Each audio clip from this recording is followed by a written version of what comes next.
Right now, we're going to go 1 through 10, right? Mm-hmm. Or should we do lotto? How do you want to break this up? 1 through 10. I do 1 through 10, second round. Okay. All right. So we're going to go 1 through 10, then 11 through 20, then 21 through 30, and then our full second round. Let's start off at number 1. Ricky, who do you have the Pelicans taking? So, shocker, Pelicans go with Zion Williamson out of Duke at number 1. Then the Grizzlies, I know there's been a little bit of chatter about how maybe they go RJ over Ja at 2. I'm going to say Ja at 2 is an easy pick for me. Knicks stay pat. They will go RJ at 3. Then things get interesting. I've got my first trade where the Pelicans, I had this originally because I originally had the AD going to the Lakers. For those of you who were not in the Discord or not a Patreon, first off, check out patreon.com/mostvaluable podcast. You could have saw my draft and all of ours before the fact. I had Kuzma, Hart, Ingram, and the 4th going to the Pelicans for AD. I'm going to have the 4th go to the Hawks with 8 and 10 going to the Pelicans. Hawks are going to take Jarrett Culver then at 4. Then at 5, the Cavs are going, man, Culver's the guy we wanted, but they'll go to their second option. They'll go DeAndre Hunter. Then the Suns. There's rumors that they really like Brandon Clark. There's rumors that they really like Jarrett Culver. Culver being gone. Brandon Clark, I think, would be too much of a reach here. They're going to go with their second guy, Kobe White. He's going to be a Phoenix Sun. Then another trade with the Pelicans. The Pelicans are going to take Lonzo in the 8th, send it over to the Bulls for the 7th pick. Pelicans jump up, get Darius Garland. Bulls then at 8 go with Cam Reddish. Then the Wizards go with Sekou at 9. And the Pelicans round everything out in the top 10, taking Bol with that 10th pick via the Hawks. All right, Dave, jump into it. 1 through 10. I've got the Pelicans at 1 going. Yeah, I'm just reading mine. Yikes. I've got the Pelicans going with Zion Williamson at 1. The Grizzlies going John Morant at 2. The Knicks going RJ Barrett at 3. Then the Hawks via the Pelicans via the Lakers are taking Jarrett Culver. The Hawks are giving up 8, 10, 44, 2 seconds. And go slower than that. Read it out so people can follow it. The Hawks are giving up 8, 10, 44 in this year's draft and 2 future second-round picks for the number 4 and a second-round pick in the future from the Pelicans. They're taking Jarrett Culver with that pick. The Cavs are taking Cam Reddish. The Suns are going to end up thrilled that they get Darius Garland here at 6. I like how you put that hurt guy. Hurt guy. Well, I spelled Darius wrong the first time through, and Sean got me. It's okay. I accidentally called him Jarius. You put on an the O. PTP. Yeah. You're like Darius. Darius Garland. All of a sudden, he's David got this Euros. Spanish, But yeah, no. So they're thrilled about that. The Bulls at 7 are going to take Kobe White. The Pelicans at 8 are going to take DeAndre Hunter. At 9, the Hornets are going to trade up with the Wizards to get Sekou Demboya. They're basically swapping picks and then giving up a 2021 first round lotto protection pick for that. And then at 10, I've got the Pelicans taking Bol. All right, starting with me. Number 1, Pelicans go with Zion Williamson. Number 2, the Grizzlies go with Ja Morant. 3, the Knicks go RJ Barrett. 4, the Hawks trade up with the New Orleans Pelicans. I had a very original idea. I was the first one to put it down. All right, you were the first to write it, except for the fact that Ricky already had the trade happening before it happened. It's true.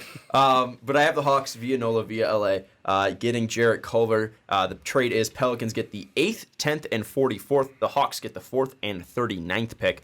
So the Hawks move up about 5 spots in the second round, and they also move up 4 spots in the first round. They still keep that 17th pick, but they give up the 8th and 10th. The Pelicans get, obviously, 2 shots to get starters or guys to be there long-term, and they get the 44th pick. They still get a second-rounder, but are only moving back 5 spots. Then the Cavs at 5 take Cam Reddish. At 6, the Suns take Darius Garland. At 7, the Hornets trade up with the Bulls to take Sekou Demboya. The Hornets get the 7th overall pick. The Bulls get the Hornets' 12th pick, the 36th pick, and the 52nd pick. So a first and 2 seconds. Then the Pelicans at 8, via the Hawks trade earlier, they get Bol at 8. At 9, the Wizards take DeAndre Hunter. And at 10, the Pelicans, via the Hawks from that trade earlier, take Romeo Langford. So let's start off at number 1 with the Pelicans. We can lump up all of it because we're all having them get the 8 and 10, right? So we can lump up their whole idea for the draft. Yeah. We don't really need to talk about Zion too much. He's clearly by far and away the best prospect in this draft. Yep. He's not only the best player right now, but he's also probably at the highest ceiling too. So, I mean, there's no way you cannot take him. Yeah. So you get your future star. You leave Anthony Davis, kind of going Peyton Manning to Andrew Luck. You get Anthony Davis, who analogy. He might not be ever Peyton's top ceiling, but he is going to be very good. Yeah. He might never be as good as Anthony Davis, but he is going to be very good. So Zion at number 1. What was your idea with that 8 and 10 then to surround him and the new players that they acquired like Lonzo, Ingram, and Hart? What were your idea to surround him with the right players? And what was your draft strategy with those 8 and 10s? Well, originally, before the 80, because I didn't have Lonzo in there, the thing was I wanted to get Darius Garland if he fell. Yeah. I mean, now with the whole Lonzo to the Bulls thing, it's interesting with mine. But with the Pelicans, I think we got to get a center, and I think at 8 or 10, you kind of could have your pick of the litter. Because yes, the Wizards could go with a center. The only one I think they go with is maybe Jackson Hayes or a Goga Batazde. But even if you're taking one at 10 and the Wizards take, like, let's say Jackson Hayes, you still get your pick of the litter between Ball, Goga, even like a Cabangeli or a Claxton, because those two guys are rising in many mock drafts that I'm seeing. And the other one is either if Darius falls, trading up to maybe get him if you're going to move Lonzo, or to me, go with a Cam Reddish, go with a DeAndre Hunter, whichever one of those wings is going to fall to you. I don't know if they go with Sekou, though, if the Pelicans go with Sekou, because none of them had us. No, Dave, you had the Pelicans go with Sekou. I did not. You didn't? I did not. I thought I'm looking at it right here. Sekou to the That's Pelicans. the Hornets. Oh, the Hornets. Okay. Straight lines. Yeah, straight lines are hard, but like that's the only one that I don't know that they go with out of the forwards. Yeah, I really like the spacing. That's what I was aiming for when I looked at this draft. Zion is fantastic, but we know his limitations. He's not going to be a knockdown three-point shooter out the gates, if ever. But I do love the fact that Drew Holiday's already there, so you've got a great, combo guard to start with. So I'm going and pairing DeAndre Hunter, someone who is a tried and true, like this guy, it comes in ready to play. He's a good defender. So already, defense, three-point shooting. So you're spacing out the floor on the offense. You get someone who doesn't necessarily need a lot of touches with the ball, but he's someone who can happily dish out to. He can dribble a little bit and not the best creator for himself, but he doesn't need to be on this team. All he needs to do is provide that spacing, and that is key. And then with that number 10 pick, I've got Bull there. Again, spacing is king, and he's got massive upside. And with this many picks in this draft, I am absolutely taking him. You got enough chances. If you miss with one of your multiple picks in this year's draft on Bull, no one will ever come back and be like, that's why that GM did a shit job. No, you're taking the most guaranteed player in Zion Williamson, and you're taking a guy who has top 4 upside in Bull. Yes, he's got second round down floor, but like whatever at that point. You're getting a guaranteed guy in DeAndre Hunter as well. So I think that safe, and then you go for a swing at the fences because of that multitude of picks. Well, here's my idea. It was kind of the same thing with you. Obviously going Zion. Then with the first pick that they get in that Hawks trade, I go Bull because, yes, I just don't want the Hawks taking him. Okay. And I think if you take DeAndre Hunter, that leaves him susceptible. So you take who's ever after the Wizards, and you get the guy in Bull who's more of a positional need. Yeah. I think he's an absolute reach. I've made my stance known on him. I think he's a massive injury red flag. Yep. But if you're looking to add shooting to this lineup and add it in a very interesting way, adding Bull would be that way. And he might not be the greatest. He might not be able to stay healthy. He might not be able to play over 60 games for you. But when he is in that lineup, he's going to be able to stretch the floor. He's going to be able to add offense in a very unique way. And you're already getting that from Zion Williamson. Yeah. You're already seeing him add that in a very unique way. And I think Bull will be able to do that extremely efficiently from the outside, especially if you're giving him playmakers in Brandon Ingram, Lonzo Ball, Drew Holiday, and even ways Zion Williamson as well. Yeah. So you're getting a guy who can protect the rim just with his body, his massive wingspan. You're getting a player in Zion Williamson who can also help him physically, at least size-wise, if there is a massive size discrepancy between him and another player. Yeah. And then also you're getting Romeo Langford, who doesn't need to start, and some people are bringing up that he's massively inefficient, which is true. Shooting 29% from college is not good. and he wasn't that great of a free throw shooter as well. But bring up the injury. But you have the hand injury, and you also look at the stroke. The stroke falls, and he is he's a very good shot creator. Yeah. And he also is pretty young still. So I think that inefficiency can be worked out. Just look at De'Aaron Fox. De'Aaron Fox was a horrible shooter. But if he's going up against, if he's playing next to guys like Zion Williamson who could set big screens for him and get him open, that'd be huge. Yeah. If he's able to get around, a bull screen, that'd be huge. If he's able to work with Lonzo Ball and Brandon Ingram and they're able to hit him when he's open, he'll be able to hit those shots. And I think that's where Romeo comes in. He's got great athleticism. He's got great speed. And I think that he is a possibly good shooter in the end. Yeah. And I think that he could also be a good defender. So I think Romeo in that spot, there is no real other, let's say, positional need, because the only other positional need outside of wherever Zion's going to play is the 5. And you address that in Bol. So you're getting a player that can help you either at the 2 or the 3, and he's also a little bit of a project, but that's going to help you because you don't need him to be great right away, because this team is going to be so young. The only player that you have to worry about age-wise is Drew Holiday, but he's under contract for a long time. So I think that with that, you need to go with the highest upside, and I think personally for me, it's a guy that I had going number 1 in my way too early mock draft, and that's Romeo Langford.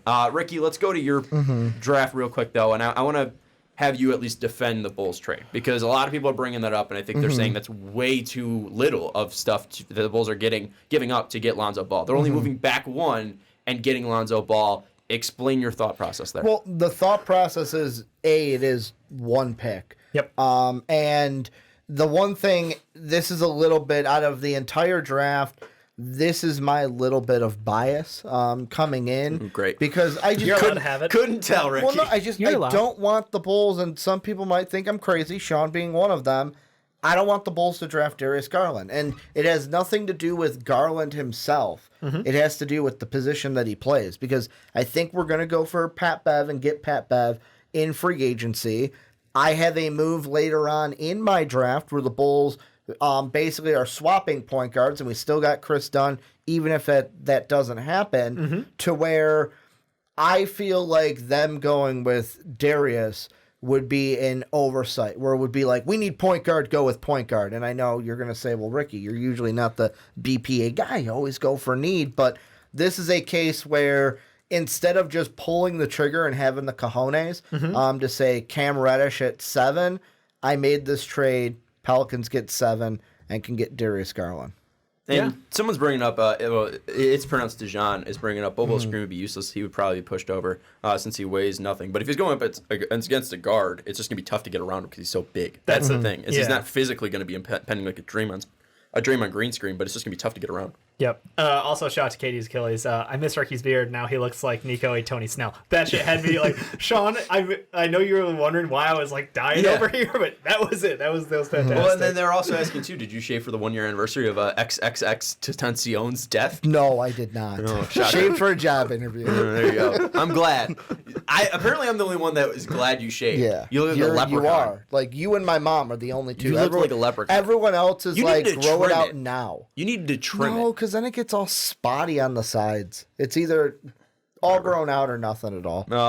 Anyway. Little kid or no little kid. And Jack Dub 77 saying Bobo will go in the 20s. Book it. Here's the thing: is I agree with you, and it's not that I think that some of the picks in my draft were I wanted to fit a team's need, right, rather than what my stance is for this position. I think that if they're in that spot, the Pelicans are, they're going to look to add what's best to fit their lineup. And if you're talking about a stretch 5, they're very hard to come by. And Bol might be the elitist of a shooter in that position outside of like Dirk. At least in the next in the past 5 years, he might be the most elite young prospect to come out from that position. Some might argue KD, but KD's more or KP, but KP's more of a 4. And he's even much then, more athletic. Even then, too, I think Bobo has a better shot. He does. It goes in more efficiently. So I think at least for that, I think that Bobo is probably going to go in the top 10. I think that potential is going to really lure GMs in. I personally, if I was picking, I wouldn't go Bobo there. I had Bobo originally in my mock draft going 17 to the Hawks. But that changed since this AD trade. And I think that with these picks, since you have 3 top 10 picks, you could take a shot. And Bobo, I think if he doesn't work out, we will know the reasons why. But If he does work out, I think that it's going to be definitely worth the shot. So Yeah. I think that's why it happens. What do you think about the Hawks' value out of this? Because we've all got them going up to 4 to get Jarrett Culver. Everything that's been written for the last week has been that they're absolutely in love with Jarrett Culver. And, the value to go up there and get this kind of completes and bookends that Trae Young for my boy Luka trade deal. So when I look at Jarrett Culver as the other half of that, honestly, I'm thinking win-win. Trae Young, we know him. He looks fantastic, unlimited range. The kid's just got talent. He's got floor vision. He's got a great package offensively, defensively. He'll have his deficiencies being a turnstile. But Jarrett Culver, that pairing with him, I think, is almost ideal. That is almost as good as it gets. And since we're finally done on we're kind of talking about the Lonzo stuff. We do have news from LeVar Ball on Lakers trading Lonzo Ball. I guarantee it will be the worst move the Lakers ever did in their life, and will never win another championship. Guarantee it. So shout out to LeVar and his crazy ass. But I think at least on that one. Congrats, Ricky, for that trade. I still think everybody gets one. Extremely That's what Spider-Man unrealistic. said, right? I don't think I have one, but whatever. Let's now move in. Grizzlies, you kind of discussed it, the RJ versus Ja thing. Why did you end up, all of us really, why did we all end up going Ja over RJ? Well, I mean, the only reason I'm seeing that, they could possibly go with RJ over Ja is the minor knee surgery that Ja had. And I know they already have Mike Conley, and the question is, are they going to move Mike Conley before the draft, on draft night? And I sit there, and there is no way I could have conceivably, and I usually put some crazy stuff in my mock, there is no way I could conceivably put Ja at 3 and RJ at number 2. Because I just think it would be a stupid move to pass on Ja, because Zion is 1, Ja is 2 on my big board. Yeah. And regardless of need, fit, those are the 2 guys you take in my mind. 1 and 2. With that, RJ is my second player on my big board. I've said it's extremely close, razor thin. If you go with either one, I don't think you're making a mistake. However, the reason why I went Ja there is mainly just because I was trying to get some parts right. I like looking back and being right. That's the biggest thing for me. That's how I'm treating this one. Immediately once the lottery came out, Woj was like, they're looking at Ja Morant.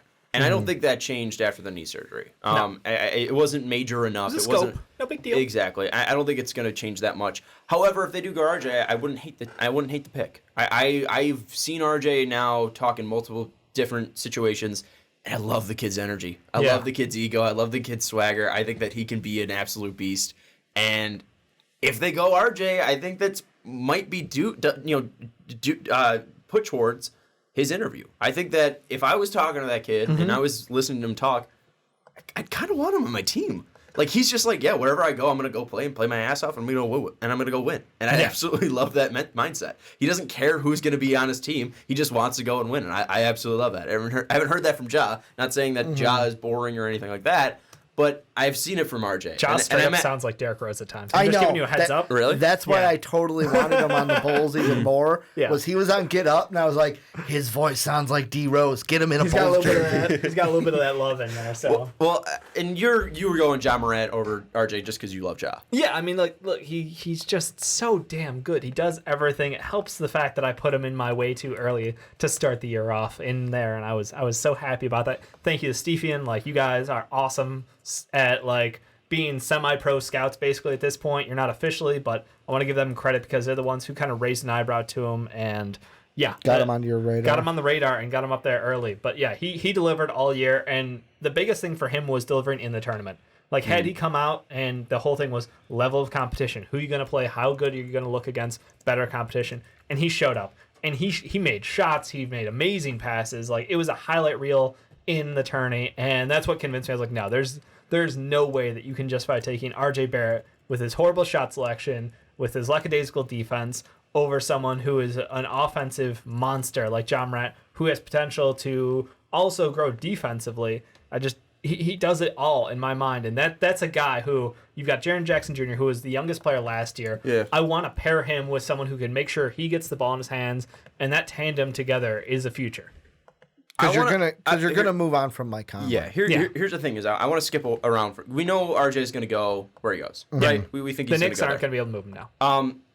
RJ is going to the Knicks. Yep. I want to go real quick to. Oh.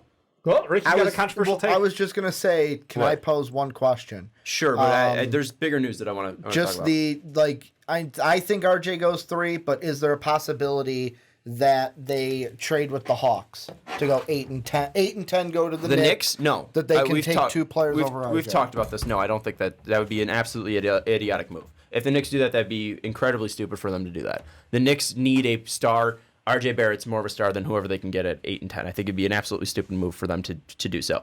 I want to jump around more just because this was brought up in the chat, and I think it's a very important thing to talk about. This has come from Dylan H_15. He notified us that Draft Express on Twitter said that Phoenix has not watched Darius Garland work out, nor have they done much work on him, a source says. They are much more into Kobe White, it appears. Garland is most likely to go 5th or 7th, it seems, barring more trades. Article has been updated. So at least looking at our mocks, Ricky at 7 was mentioning this, and that's why he had Kobe White going 6th to Kobe White. Or Kobe White going to the Suns at 6. Yeah. Dave, you have them going with that hurt guy Garland. I also have them going with that hurt guy Garland. It doesn't shock me. Because why doesn't it shock you? So I think that Kobe White is a good player and is potentially a better pairing with Devin Booker right now in his career, because Kobe White seems like he's more of an off guard at this point. Turnover to assist ratio wasn't incredibly kind to him. And if you want someone who has an attempt at playing defense next to Devin Booker, I would swing more for Kobe White. He's not great defensively, but he's going to be better than Darius Garland is. So maybe they're just wondering, they've been mocking, assuming that Darius Garland was going 4. So he wasn't quite, worth trading up for. But the difference between them, in my mind, goes back to that pairing with your superstar and Devin Booker. Yeah, I think it would be a mistake to go away from Garland, just because I think he is the better player. I agree. And even though might be better off ball, I still think that Garland would be more consistent offensively. And neither are going to be great players defensively. White might give more effort, but also I think he had reason to give more effort. We saw him late in the season. We saw him in the tournament. We saw him on a better defensive team. Yep, all around. We don't know what would happen with Garland, and I think that the star potential is higher on Garland than it is Kobe White. And Kobe White also isn't a deadly shooter from the outside. If we're talking about Devin Booker possibly taking on more of the playmaking roles, you're going to need somebody to stretch that floor and keep room open for Ayton. Yeah. And if you're going with Kobe White, I don't think Kobe White's shot's going to be consistent enough to fall, especially with a hand in his face. So that's why I think that Garland can create more of a space for himself if he does get a pass, if he's isolated on one guy. I think Garland would be a much better fit for them. So if that is the truth, we might be wrong on Darius Garland going 6 to the Suns. And that's totally fine. I think they would be wrong going Kobe White to the Suns. Ricky, what are your thoughts on that? Kobe White versus Garland? Because you're saying you don't like Garland. Why don't you like Garland? Well, I mean, it's not necessarily it's not that I don't like Garland. I don't want the Bulls to draft Garland. Well, why not? What about him do you not want them to draft? And like I said, it's not necessarily him. I just think the Bulls overall, we don't need to go point guard with 7. Like, yes, I know point guard's a huge need for us and that Chris Dunn's not the future, but we don't need to go point guard. We don't need to go White. We don't need to go Darius Garland. We're going to go White if he's there, because that's the big rumor, is that we gave him a promise. And I know last year people were like, well, we gave a promise to Hutch. And there were some that's like, I don't know if we take Hutch there. Well, odds are it proved we gave him a promise. And we took him at, 21, I think was that pick? 21, 22, something around there. With me, I just looked at it what's coming out in like the Suns kind of news and their radio. And it looks like it's locking on 3 guys. Jarrett Culver, I don't think he's going to be there. He went to the Hawks in mine. Number 2 is Brandon Clark. I could see him doing it, but that might be a little bit of a reach. Absolutely. If they do a trade back and get a veteran guard from a trade, then I could see them going with a Brandon Clark. But if they stand pat at 6, since the news is they're not going to trade the 6 for a veteran guard, I mean, if they like Kobe White, that's who they're going to go with, and that's why I had him go there. Yeah, and you also have, sorry, that was a different team, but you also have the Bulls getting Lonzo, so that's another reason to go away from the guard position. But personally, if the Suns are there at 6 and Garland's available, I think it'd be an absolute mistake to go away from him. Yeah, you have the chance to have a backcourt that is in the similar mold to the Blazers with Dame and CJ. Mm-hmm. What the Washington Wizards want to do with Bradley Beal and John Wall. Like, you have these None great of them are tandems. good as passers, though. That's the biggest Right. thing. Is no one's a passer like Dame is for Portland, and no one's a passer like John Wall is. Right. Kind of in league, but at least for what they are for the Wizards. Agreed. But, you could have something in a similar style, but on top of that, you already have a great big man in DeAndre Ayton. So you're hoping that will, that'll be your future core. I'm with you, Sean. I think Kobe White, good. He's got the higher defensive upside, but the amount of times he has to rely on slashing to the net and his finishing's not incredible. I have concerns about that. They can like him. That's fine. They might take him, but in my mock, I would take Darius Garland. Mm-hmm. All right, let's move back to where we were because I think that was a great share. So thank you for sharing that. I think it was I forget who shared it now. I think it was Kenny. I'll figure it out. But let's go now back to 4, and the question now is, why do the Pelicans trade it and not take Jarrett Culver, and why do the Hawks trade up? Hawks on them. It's that easy. The Hawks, I feel like out of the 3 teams that like Culver, like him the most. And I think if you're the Pelicans, like with them, if you took Culver at 4, would that be a bad move? No, because he could play backup to Drew, but yet again, you've got Drew there. So whoever you're taking, because if you even take like a Cam Reddish, he's going to be a backup because you've got BI. I just feel like it's a win-win for both teams. The Hawks would get the guy that they want. There's even everything I'm reading today about Hawks draft is that they're going to be aggressive on draft night again, making trades because they've got the ammunition to. They've got 3 first-round picks, a boatload of second-round picks, and I feel like they're going to make it done to get Garland because that would be a great 1, 2, 3 to me to have Trey, Jarrett, and Kevin Huerter be your 1, 2, and 3. And John Collins at the 4. And then they can worry about the 5 either at 17 if they can keep it, or in the second round. Somebody's going to fall, or in free agency. I just think that looking at the Hawks, let's frame it this way. Mm-hmm. If they do make this trade, that would mean it's pretty much, in my mock, it'd be Luka and Romeo Langford for Trae Young and Jarrett Culver. Do you think that is a smart move? Yes. Yeah, that's about as good as you're going to get. Mm-hmm. I would definitely do it, but for you, it'd be Bol and Trae Young, or Bol and Luka for Trae Young and Culver. Yeah, it's tough, but I think that at the end of the day, the fit comes down to the king because Jarrett Culver gives you that toughness. He gives you that pairing with Trae Young. That's the most important thing in my mind is how do you make the best out of Trae Young? And the key is you get someone who can be a secondary ball handler and who can help defensively in a massive way.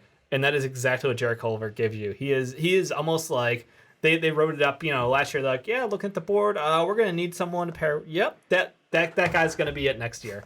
It's seriously it couldn't work out better for them unless they had gotten the number 4 pick themselves. Yeah, they did. I think in all of our drafts, they're doing what's necessary to get that ideal fit. Mm-hmm. I don't think that Zion, amazing athlete, but he's not a better fit with Trae Young. Same thing, John Morant. Same thing, RJ Barrett. I think this is the guy who they've got as their number 1 need, realistically. All right, let's move now to the next pick, and it's the Cavs. I have them taking Cam Reddish. Dave, you have them taking Cam Reddish. And Ricky, podcast. You have them taking DeAndre Hunter. The one question I want to throw out there is I've seen multiple mocks take Darius Garland here.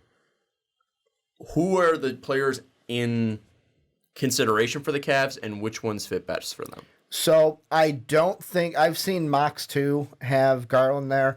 I don't think he's going to be in consideration with the Cavs because I don't think that's a move. Obviously, Beeline's not the one making the pick, but I feel like the front office is going to work with their new coach to say, hey, coach, who do you want? So. You know these players better than us. You played against some of them. You coached some of them.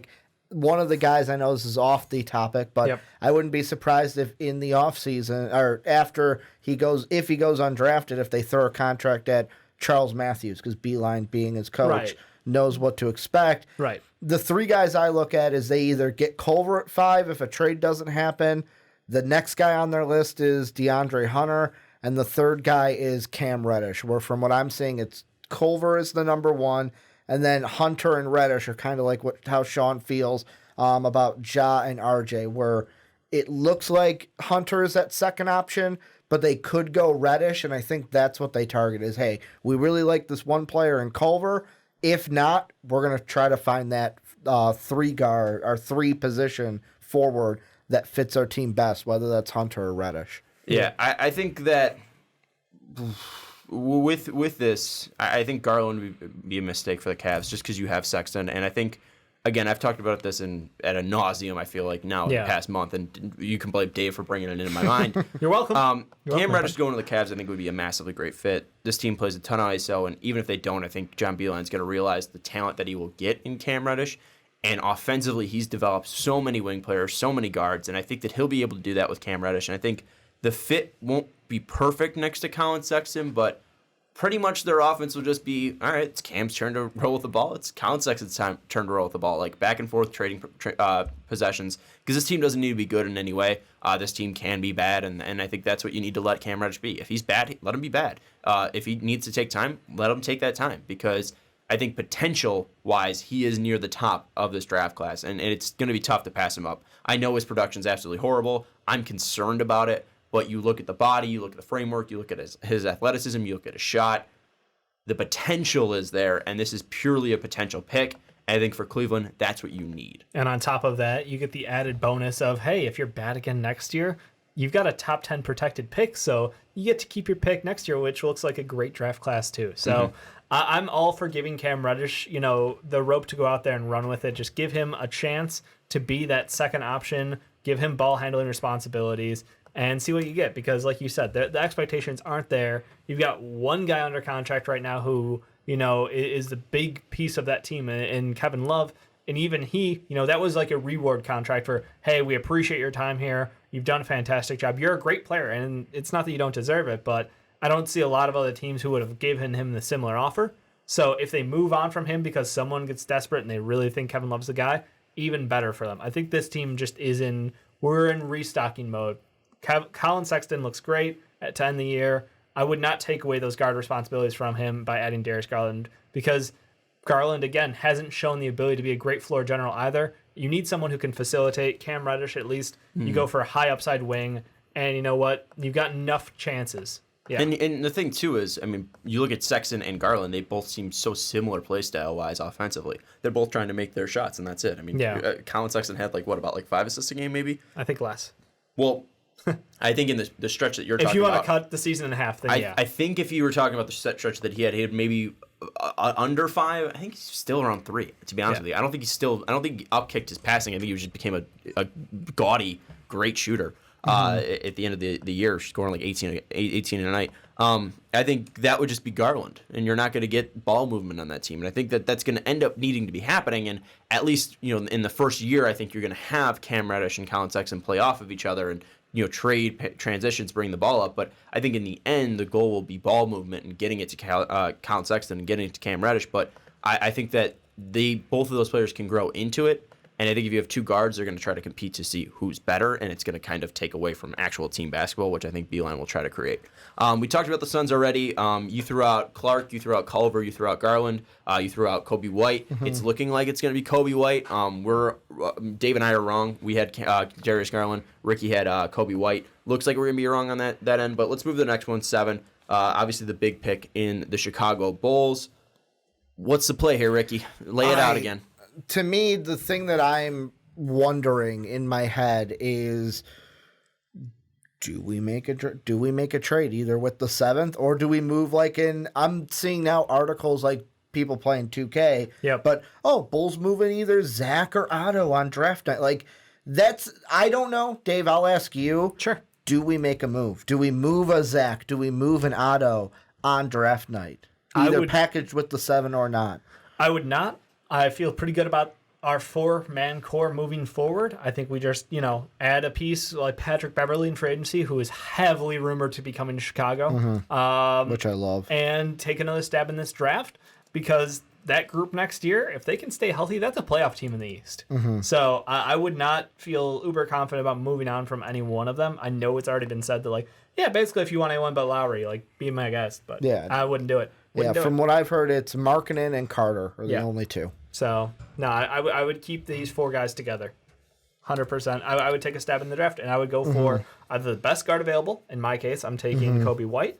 Or I would go for for a backup wing, basically, at this point, which I don't really love any of them, so I would look to trade back. if Kobe White or Garland wasn't on my board, if the draft happens that way, I'm trading back. Well, and we can get into this more in the second round, but that's why, like, Sean, when you had your trade with the Hornets and I was watching you do your mock draft, I liked your trade with the Bulls because we get additional third rounders. Like, we're second rounders. Like, we're a team that can take a guy at 7 and then, or if we can move the 7th to get some additional capital later, or make a trade to get an additional first. Kind of like the Cavs are going to do the same thing where they have 2 picks. They're aggressively going to try to get a third. We could try to get back into the first round. Like, there are guys in the second, like Roby, like a Kyle Guy I've seen. Lewis King is a guy we've worked out twice. Yep. Shamori Pons is pretty much on everyone's list in the he's second everywhere.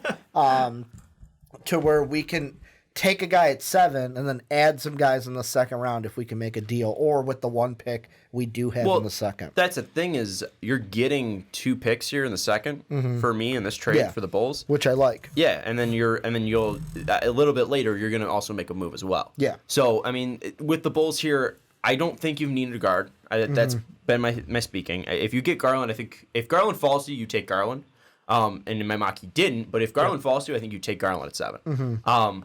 But if he doesn't, then I think you look to trade out because you don't need any of those players right away, and none of the teams behind you also need a guard. And the only team that it would be the Hornets, but I think Kemba's staying.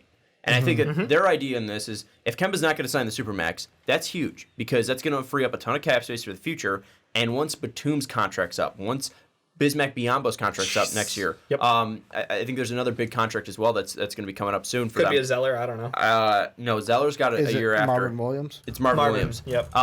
That's going to have the ability for them to attract more guys that can play around him. And I don't think they'll be able to get a star, but I think Sekou, having those couple years to grow before they go after and get more depth to add and build up around Kemba, I think that his natural shooting ability, his defensive effort, and his athleticism is going to have him trend towards star potential. And if you're looking at that lineup of having Kemba Walker, Malik Monk, Miles Bridges at 3, Sekou Demboya, and then let's say Zeller right now, I think that could be a very interesting starting 5. Yep. And Sekou has such a high potential that I think that, especially next to a guy like Nick Batum, unfortunately Tony Parker retired, but especially next to a guy like Nick Batum, it's going to make his transition easier from France to the U.S. And I think that that's going to be huge for Sekou, is just being able to transition well, because he's putting that work in, but if he's able to have a guy that is a fellow countryman, if he's able to be next to a guy that's made that transition before, that's going to be easier for him to make that transition and keep working his ass off. And he's already dropped a ton of pounds already. He's thinned out very significantly, I think 20 pounds. Yeah. That's going to be huge. And I think that his ability next to a star guard in Kemba would be very flashy. And I think it might be something that if the Hornets are showing like, hey, we're putting our stock into this kid because we think he's going to be great next to you, I think that might lean Kemba towards staying. It's not a star at all in Sekou yet, but it is just showing that, hey, we're making investments into you and into the players around you. We're not just going to stay back and wait. We're going to go try to get guys that are high potential players to help you out later in your career. Yeah, I think we've read pretty much similar things, and all reports do point to the Hornets trying to trade up into the top 10 for Sekou Demboya. So I'm excited about it. I didn't have the Bulls trading back. I actually had the Wizards trading back, and Sekou still being available there. So it works out. But yeah, I think everything right now, all the leaks, all the talks, all the rumors point to Hornets and Sekou names are tied together. Yeah, and Kenny Beecham asks a question about, do you think it's possible the Bulls will trade Otto for the 20th and 51st from the Celtics? We'll get to that when it's around 20 time. Much like you, I will lay this little seed. I've got a future Bull pick coming later in this first round. Okay. All right. But personally, I don't know what it is about Otto being traded, all these rumors. I think that Otto should be sticking around in Chicago. I mean, it depends on. You don't need that cap space. Chicago doesn't need that cap space. They're not going to be signing anybody. We literally can't ever. So I think it'd be Nobody interesting if wants he to put up like 17.5 points for the Bulls last year. I think that he can. And he actually popped off in several individual performances where it's like, oh, this guy has another year. Like, we never saw out of him with Washington, but we saw a couple 30-point performances where it's like, we might have something here. You know, he might earn that contract with us. No, he moved the ball extremely well, shot high percentages from both three and from the line. And yeah, he's not going to shoot 48% from three, but I think he can at least be a high percentage shooter, a good 3-and-D player. He's a bad contract, but I don't think it's extremely necessary. And I think maybe if he goes to a different team, it might not work out. If he stays in Chicago, though, it could work out. And 44 Braxton, Otto is overpaid. Yeah, no shit. Yeah, we all know that. Yeah, it's getting $27 million. He's on the Bulls right now. Yeah, that's the reason why he was traded. Let's now move to the next team, and that is the Wizards, the team that traded out of Porter. We already talked about the 2 Pelicans picks that they traded up. We talked about the Hawks. If you missed out on that, the Pelicans get the 8 and 10 picks in pretty much all of our drafts, and the Hawks get the 4th pick. We've added some different kickers and stuff like that, but pretty much that has been the main trade, and we're looking at pretty much fairly similar first rounds outside of I'm the only one that had the Hornets trade up with the Bulls. But with that, the Wizards at 9, what are their goals? What are they looking for? I have them going DeAndre Hunter. Not only is the best player available, but it's also fit at the 3 and the 4. I agree. There's a good fit there for you. DeAndre's off my board at this point in time, which is why I've got them trading back with the Hornets, getting that 12th pick in this year's draft, and then a future first with a lot of protection on it. They're just going for value at this point. I completely agree. I will do my 12th pick when we hit that second bit of this draft. This was the hardest pick for me to make in the top 10. Yeah. I looked at, I came here and I was like, I don't know what the hell to do with the Wizards. First off, because apparently, and the name is blanking me, so Wizards fans in the chat can help me out. But whoever they have who's the interim GM that they have now? I cannot help. Well, they're trying to throw millions and millions of dollars at Masai Ujiri. They're going to try to throw millions at Ujiri, but whoever the guy is that they have as their interim GM right now, he's controlling the draft moves. They've made it official. He's going to do draft night and all of the draft trades that this team does. And because of that, because it's an interim guy and it's not someone who's going to be there long term, I don't know what they do. Do they go with a Jackson Hayes? Tommy Shepard.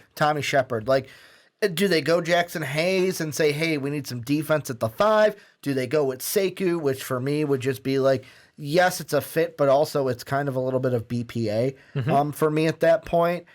I literally don't know what the Wizards are going to do. And that could be a pick on draft night that we all sit here and go, what the fuck just happened? Why did they pick him? That could be a move. So at the 5 right now, Thomas Bryant is an RFA, so they do have a chance to bring him back. And you like Thomas Bryant too. You've been giving him some credit. I like the fit with him. He's able to stretch the floor. He's willing to, continue to grow his game.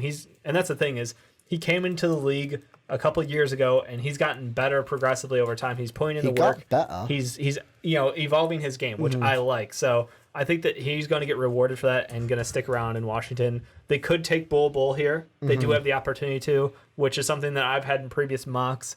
But at this point in time, I felt the value was there. Like you said, this is a team where, there's a couple guys they could like, but for the most part, it's just, what do you value? In mine, I'm going greed. I'm going to take future picks. I'm going for, I'll drop back a little bit, just a smidge, and take a future talent because this team is not, look, this next year, it's going to be a wash without John Wall out there and with the interesting talent that they're going to surround Bradley Beal with.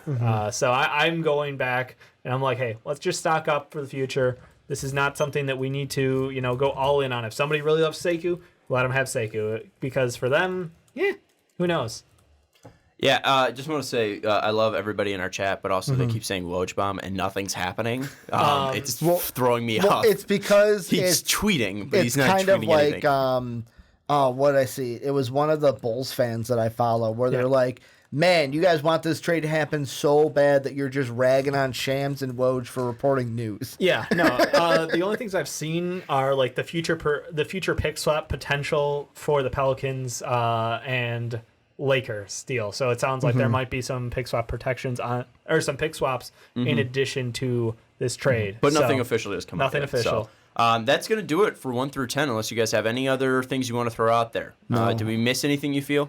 I think we got everything. Not on the basketball front, but there was news. I looked at ESPN to see what they got. Ooh. Some baseball news. Oh, yeah, Edwin Encarnacion. And he's now going to be a Yankee going from Seattle, so that'll be interesting. All the stops. All right. Let's move now into the next segment, and that is 11 through 10. We'll start off with Ricky, then go to Dave, and then go to me. So, Ricky, start us off with 11 through 10. So starting off 11 at through 20? number 11 through 20. My bad. We're going to go backwards. So 11 through 20, starting off at 11, the Timberwolves, they're going to go with my boy Rui Hachimura. Reason why I went that is they've just, hey, rumor is they promised Sorry, them. I coughed. I'm buying into that. Then at 12, I've got a trade. So the Hornets are going to get J.R. Smith. The Cavs are going to get Marvin Williams and the 12th overall pick. And the Cavs are going to take Kevin Porter Jr. With the 12th overall pick. Then the Heat at 13 go P.J. Washington from Kentucky. Celtics at 14 go Brandon Clark, forward from Gonzaga. Then the Pistons at 15 go Nickeil Alexander-Walker, guard from VT. Then at 16, the Magic go with Kabengele. Can't even pronounce his first name, so I'm not even going to try. Center from FSU. Mfindu, right? Mfindu. Yep. Kabengele. Then at 17, Hawks via Nets. They go with Goga Batazde, or as I like to call him, Gorga Batazde, from overseas. Then the Pacers at 18 go at Romeo Langford from Indiana. Spurs at 19 go at Luka Semanek, forward from overseas. And then at 20, Celtics via the Clippers go at Tyler Hero, guard from Kentucky. Yeah, the Cavs trade is definitely interesting. That J.R. Smith thing is an absolute gem, as Bill Simmons called it. He said the secret weapon of July's free agency. Yep. Smith's deal was signed in 2016 under the old CBA. That was before the CBA changed the rules regarding how particular guarantee contracts are handled in trades, especially when it comes to salary matching purposes. Even though the CBA has changed, Smith's contract was grandfathered in, which allows the Cavs to take back a high price salary, more than $15 million, which is Marvin Williams, while the other team is only on the hook for $3.8 million. Other if he's deals, cut before the end of June. Yes, other deal. I was getting to that. Yeah. Oh, thanks for cutting me off. No problem. Other deals signed after 2016 would only work for the guaranteed money amount on the contract. If the Mercurial shooting guard, who has been exiled from Cleveland since November, gets waived by the end of June, a team could either leave the $3.8 million on its cap for the 2019-2020 season, which the Hornets could do would be much better than that. 5 point whatever, or 15 for Marvin Williams. Or they could stretch it and have them for the next 3 years at 1.29. So that's definitely an interesting move there, and that's super valuable to the Hornets. We talked about already their trade or their cap woes right now, with Bismack still being on for a year, with Batum's contract as well. Some cap woes that would definitely free some up. I like the maneuvering there.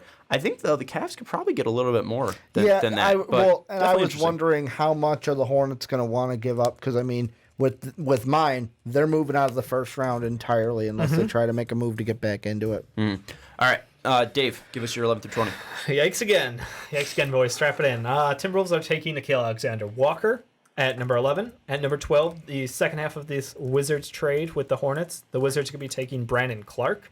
At 13, I've got the Heat going Nasir Little.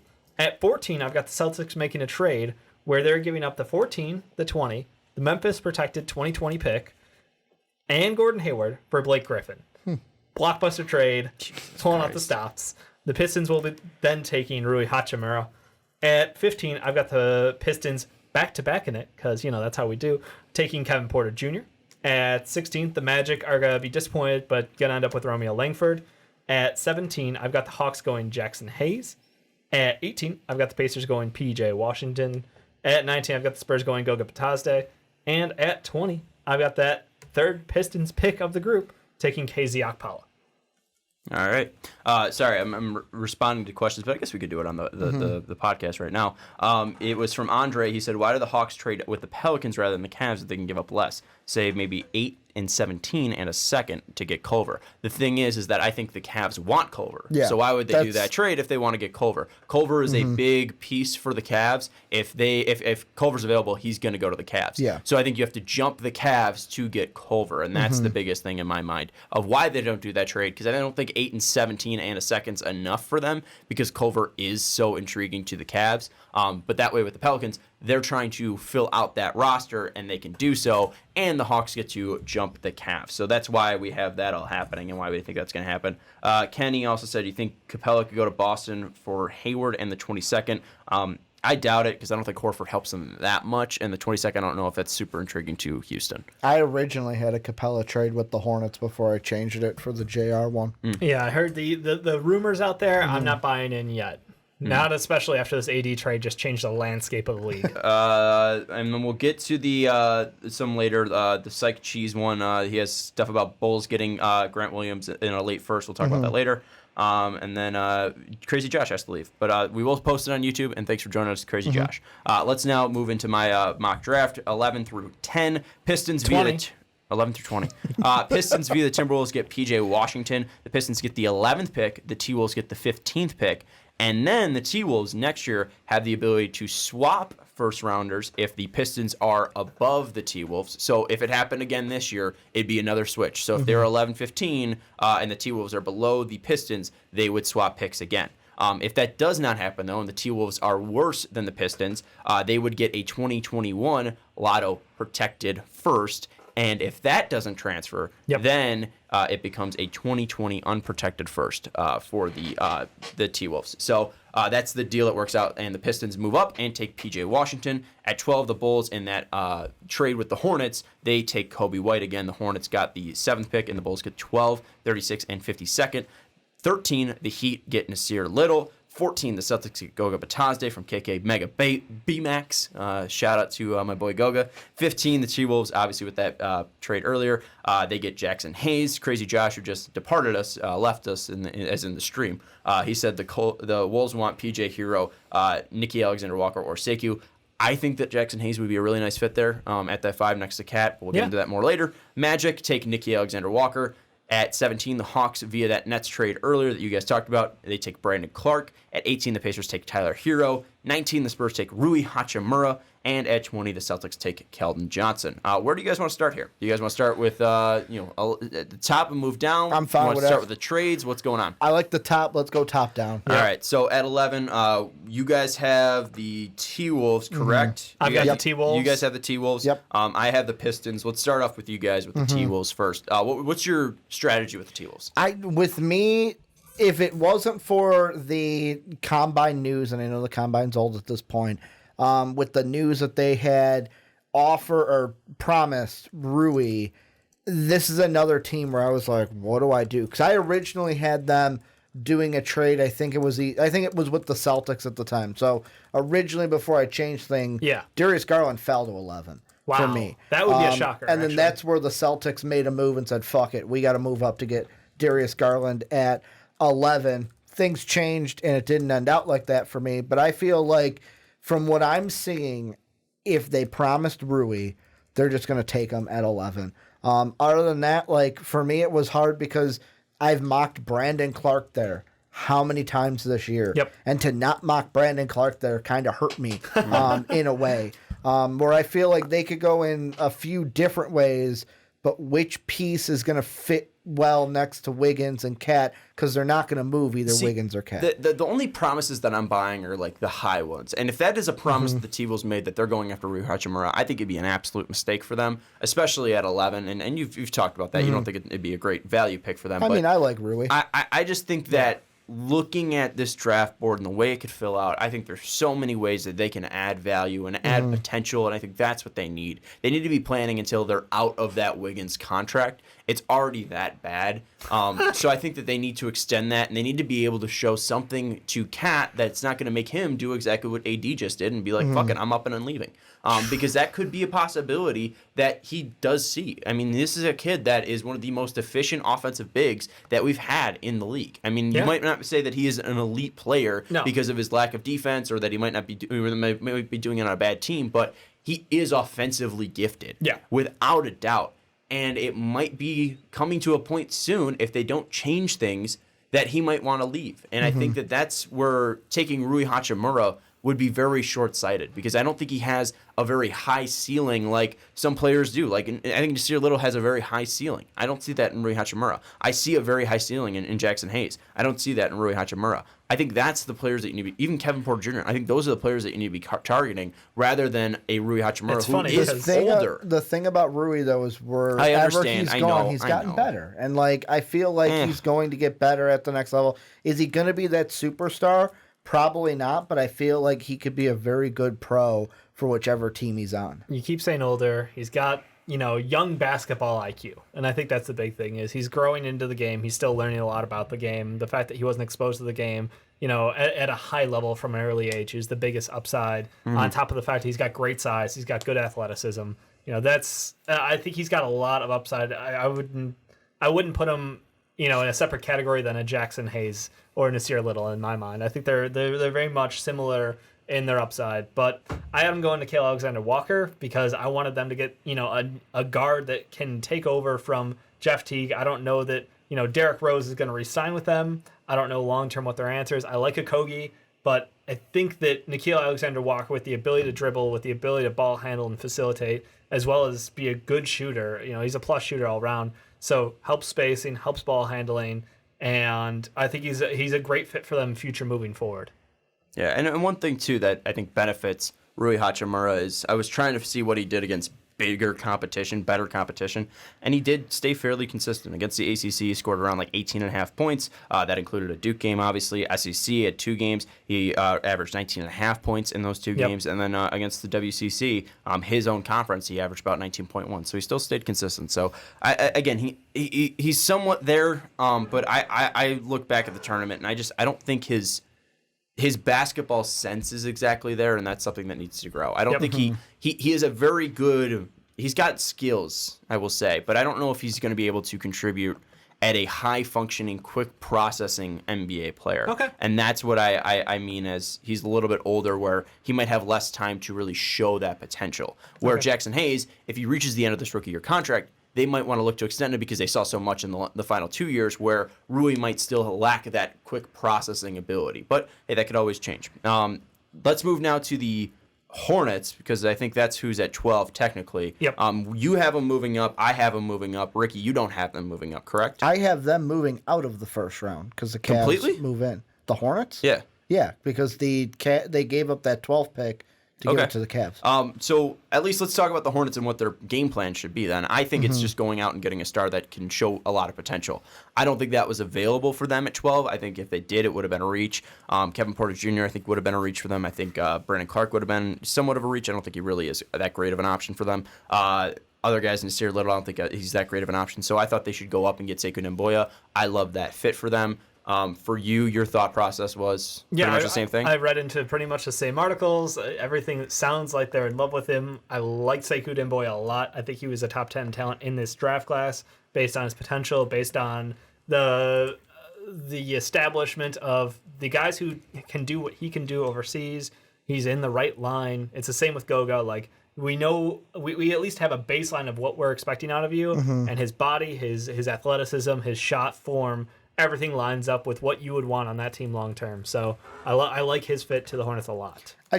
Part of me feels like, and the thing with, if they made a move with, like, let's say the Cavs, like I had, obviously you're doing that for cap relief because you want to get rid of JR before the end of June to free up that money.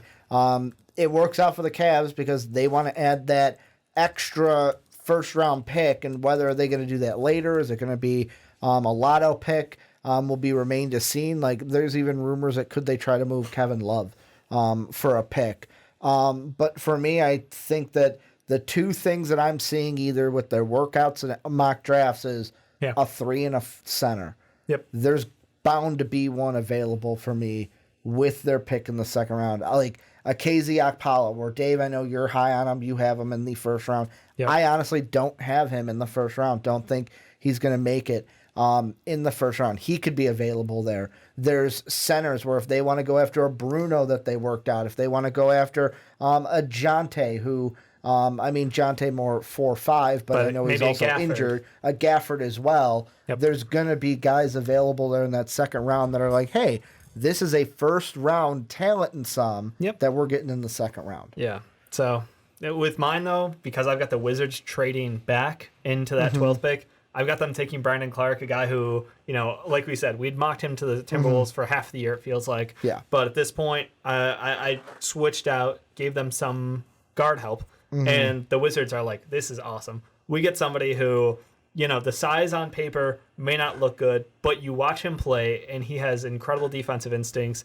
I think that his game will translate fairly well to the NBA level, A lot of people want to shit on him and be like, look, he's 6'8", he's not going to be able to play the 5. I'm like, that's fine. He will play small ball 5 if necessary, a la Bobby Portis, or he will play the 4, or even if he develops a shot over time, he can just be a generic wing out there. And I think that we're going to see someone who is going to be on ball, a great defender. Off ball, he'll be able to give you help defense. He just everything about him defensively and the effort level he puts in and the improvement over time. We watch him go from San Jose State to Gonzaga, and his game continued to develop. He is willing to work.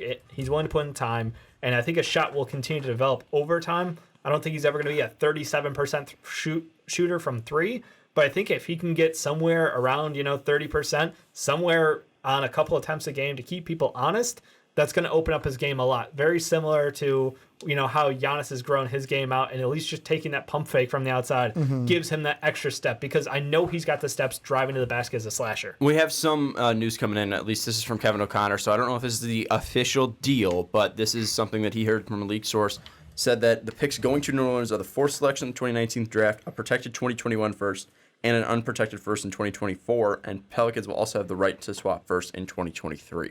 Interesting. So, 3 picks for sure going to the Pelicans, and then a pick swap in 2023. I don't think it's that bad for the Lakers. Unprotected unprotected first in 2024 makes sense for why the Pelicans wanted that, because LeBron will be out of contract, but that doesn't mean he's going to not re-sign. But 2024, he'd be 39? He's probably still going to be great. And even then, you're still going to have Anthony Davis, who, if he does re-sign long-term, he's still going to be there and going to make that team pretty decent. And then also the pick swap. So, I mean, they're technically getting 4 firsts. He'd be 29. 39. Yeah, LeBron's he's a reverse AJ. now. Shit, guy. Watch out. We're going to get prime LeBron the 5th time. But, yeah, that's at least some news. But let's now move to the next team, because I think we talked about the T-Wolves. Or the – what team were we on? The T-Wolves. Hornets. We talked about the T-Wolves. Hornets. I tossed in the Wizards because I made the trade. Gotcha. All right.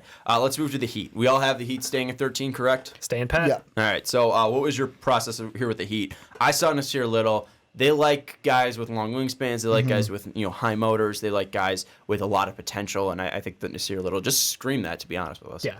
I originally had Romeo here. And the reason being is from what I was seeing with this one, I was like, I want to know what Heat fans are thinking. Went to different Heat blogs, and the 2 names I kept seeing were PJ Washington, Romeo Langford, and then either a center, whether that's a Bruno, whether that's a Goga. Jackson Hayes, a Goga, or Gorga, as I like to call him. Yep. With me, I made the switch because originally I had PJ way too low, and I feel like with me, I have more questions about Romeo than I do about PJ Washington.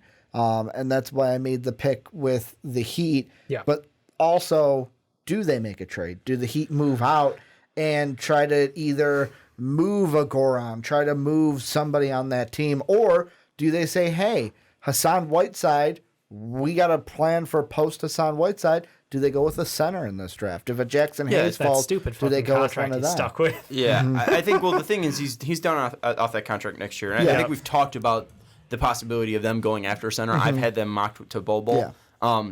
I just think Goga might be too much of an overlap with Kelly Olynyk in ways, and too much of an overlap with Bam as well. I don't think that he adds something new exactly, and I think Jackson Hayes lines too much to Bam. Obviously not physically, because holy shit, Bam's huge. But I think that they're going to end up playing similar roles. So I think it'd be kind of redundant to go after that. I think you need to go after a guard, a wing, or a guard in some ways if he can play the two.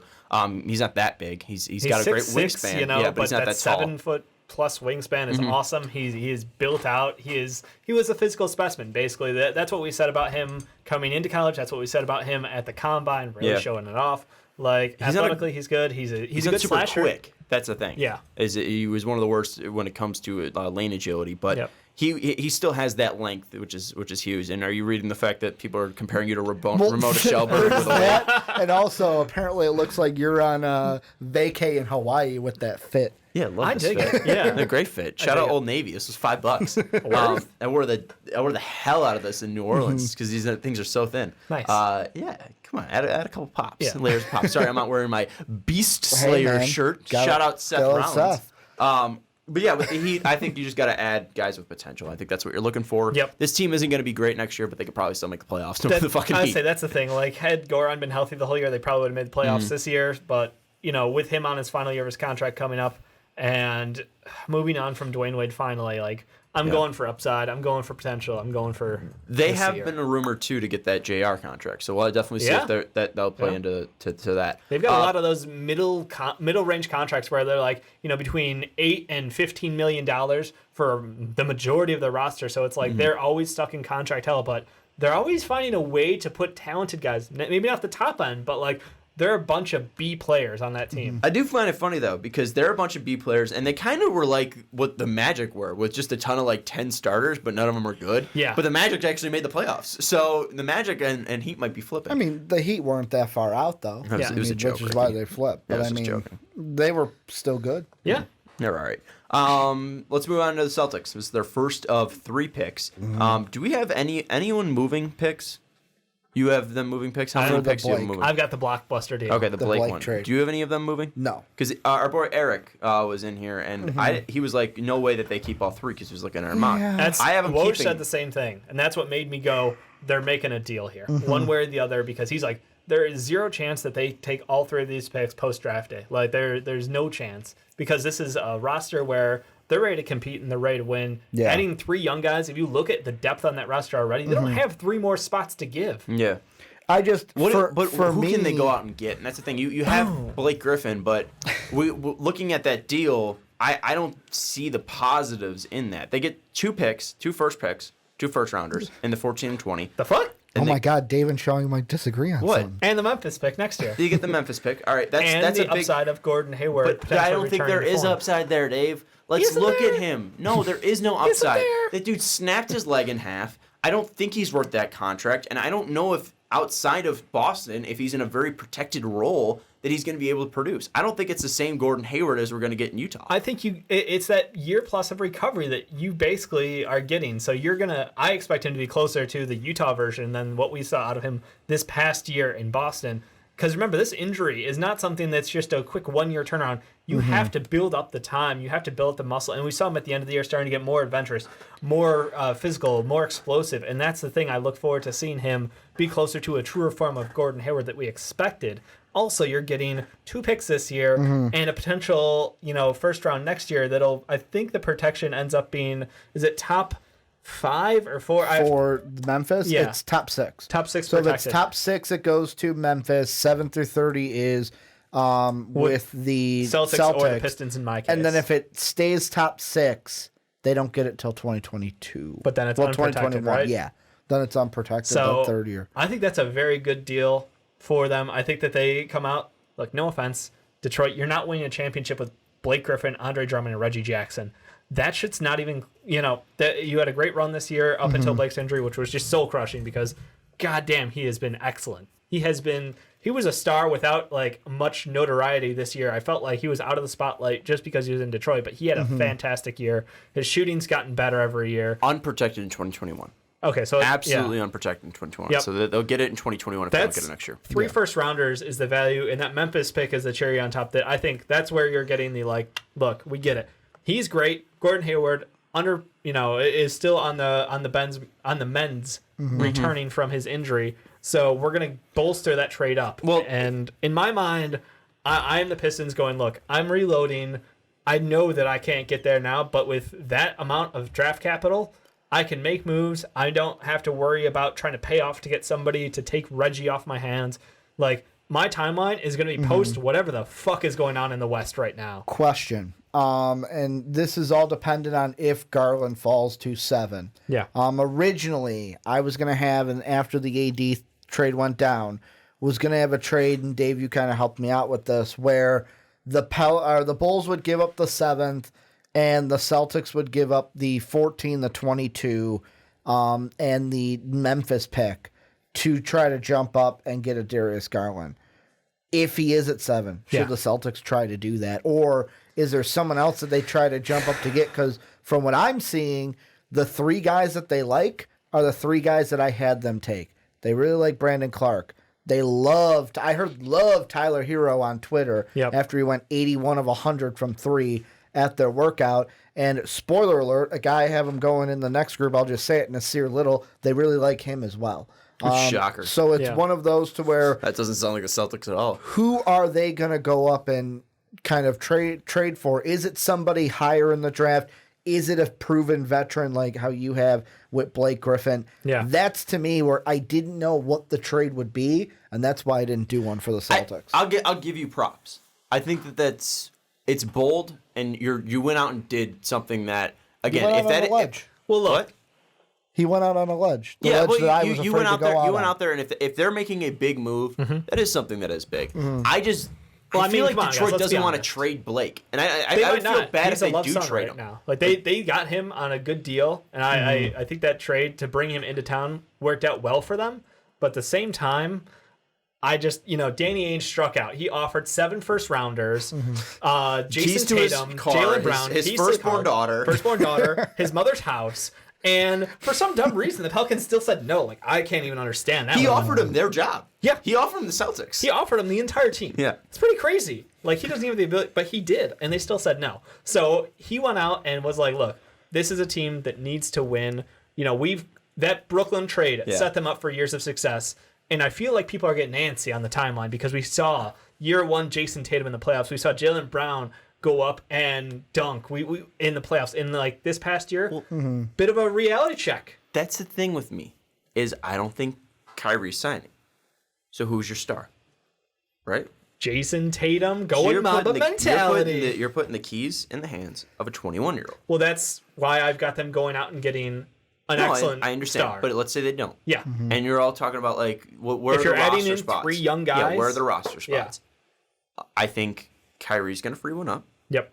I also think that Scary Terry. while I'm not sold on Terry being worth a huge contract. Yeah, but is someone it's dependent on what they're going to sign him for. is someone gonna Zach Levine him though? Where it's like, hey, I would let him. We're gonna If they're offering we're gonna him a ton of- offer him more I'm- than we want. Do the Celtics go? Well, fuck, Yes. we got to keep him. Well, we No, I wanna think keep him. no. That's the thing is I don't think he's worth that much money. Yeah. So if they go out and say, If the "Hey, Suns we're gonna decide to give him 20+ million, take him," yeah. fuck it, because I don't think it's worth that. And I think that in some ways you need to retool the Celtics team because Horford's contract's gonna be coming up next year. I don't know how much trade value he has because he dipped off a little bit last year. Still solid player, and he is constantly the Joel Embiid. He just fucks Joel over. I honestly He does. think that they need to just think about hitting the reset button in some ways. And You still rolling have forward Brad with Stevens. You still have a Jason young Tatum, Jaylen Brown. and these 3 picks and that Memphis pick. Take your time. Because, yes, the window of that Kyrie thing closed, but that wasn't even supposed to be the window. That came up because Kyrie wanted out. If Kyrie King of didn't the want out, fourth. you weren't going to change that window, right? I don't know, and that's the crazy thing. So I think this was always going to be their window. I think the window was now with Kyrie Irving there. If Kyrie Irving, now everything, like you said, is reporting to him leaving, I look at Al Horford and I think he's still very good. For his age, he's I pretty think good. he dipped a bit. I'm not saying he's a bad player. Yeah, but I think the move forward is to get the ball in Jason Tatum's hands more. I think Jaylen Brown showed us something, and with Marooks, I always want to go with Marooks because of you. No, it's Marooks, Sean. Okay. You dubbed I it. spelled him wrong. He is Marooks Morris leaving, and Terry Rozier potentially leaving as well. Like I look at that and I'm like, look, this is going to be wing heaven. We're gonna have fun out here, and we're gonna ball out. I think their window is still fine for now, and it just feels like they want to get something accomplished based off that Nets deal sooner rather than later because you got the tease, and that set the whole timeline off.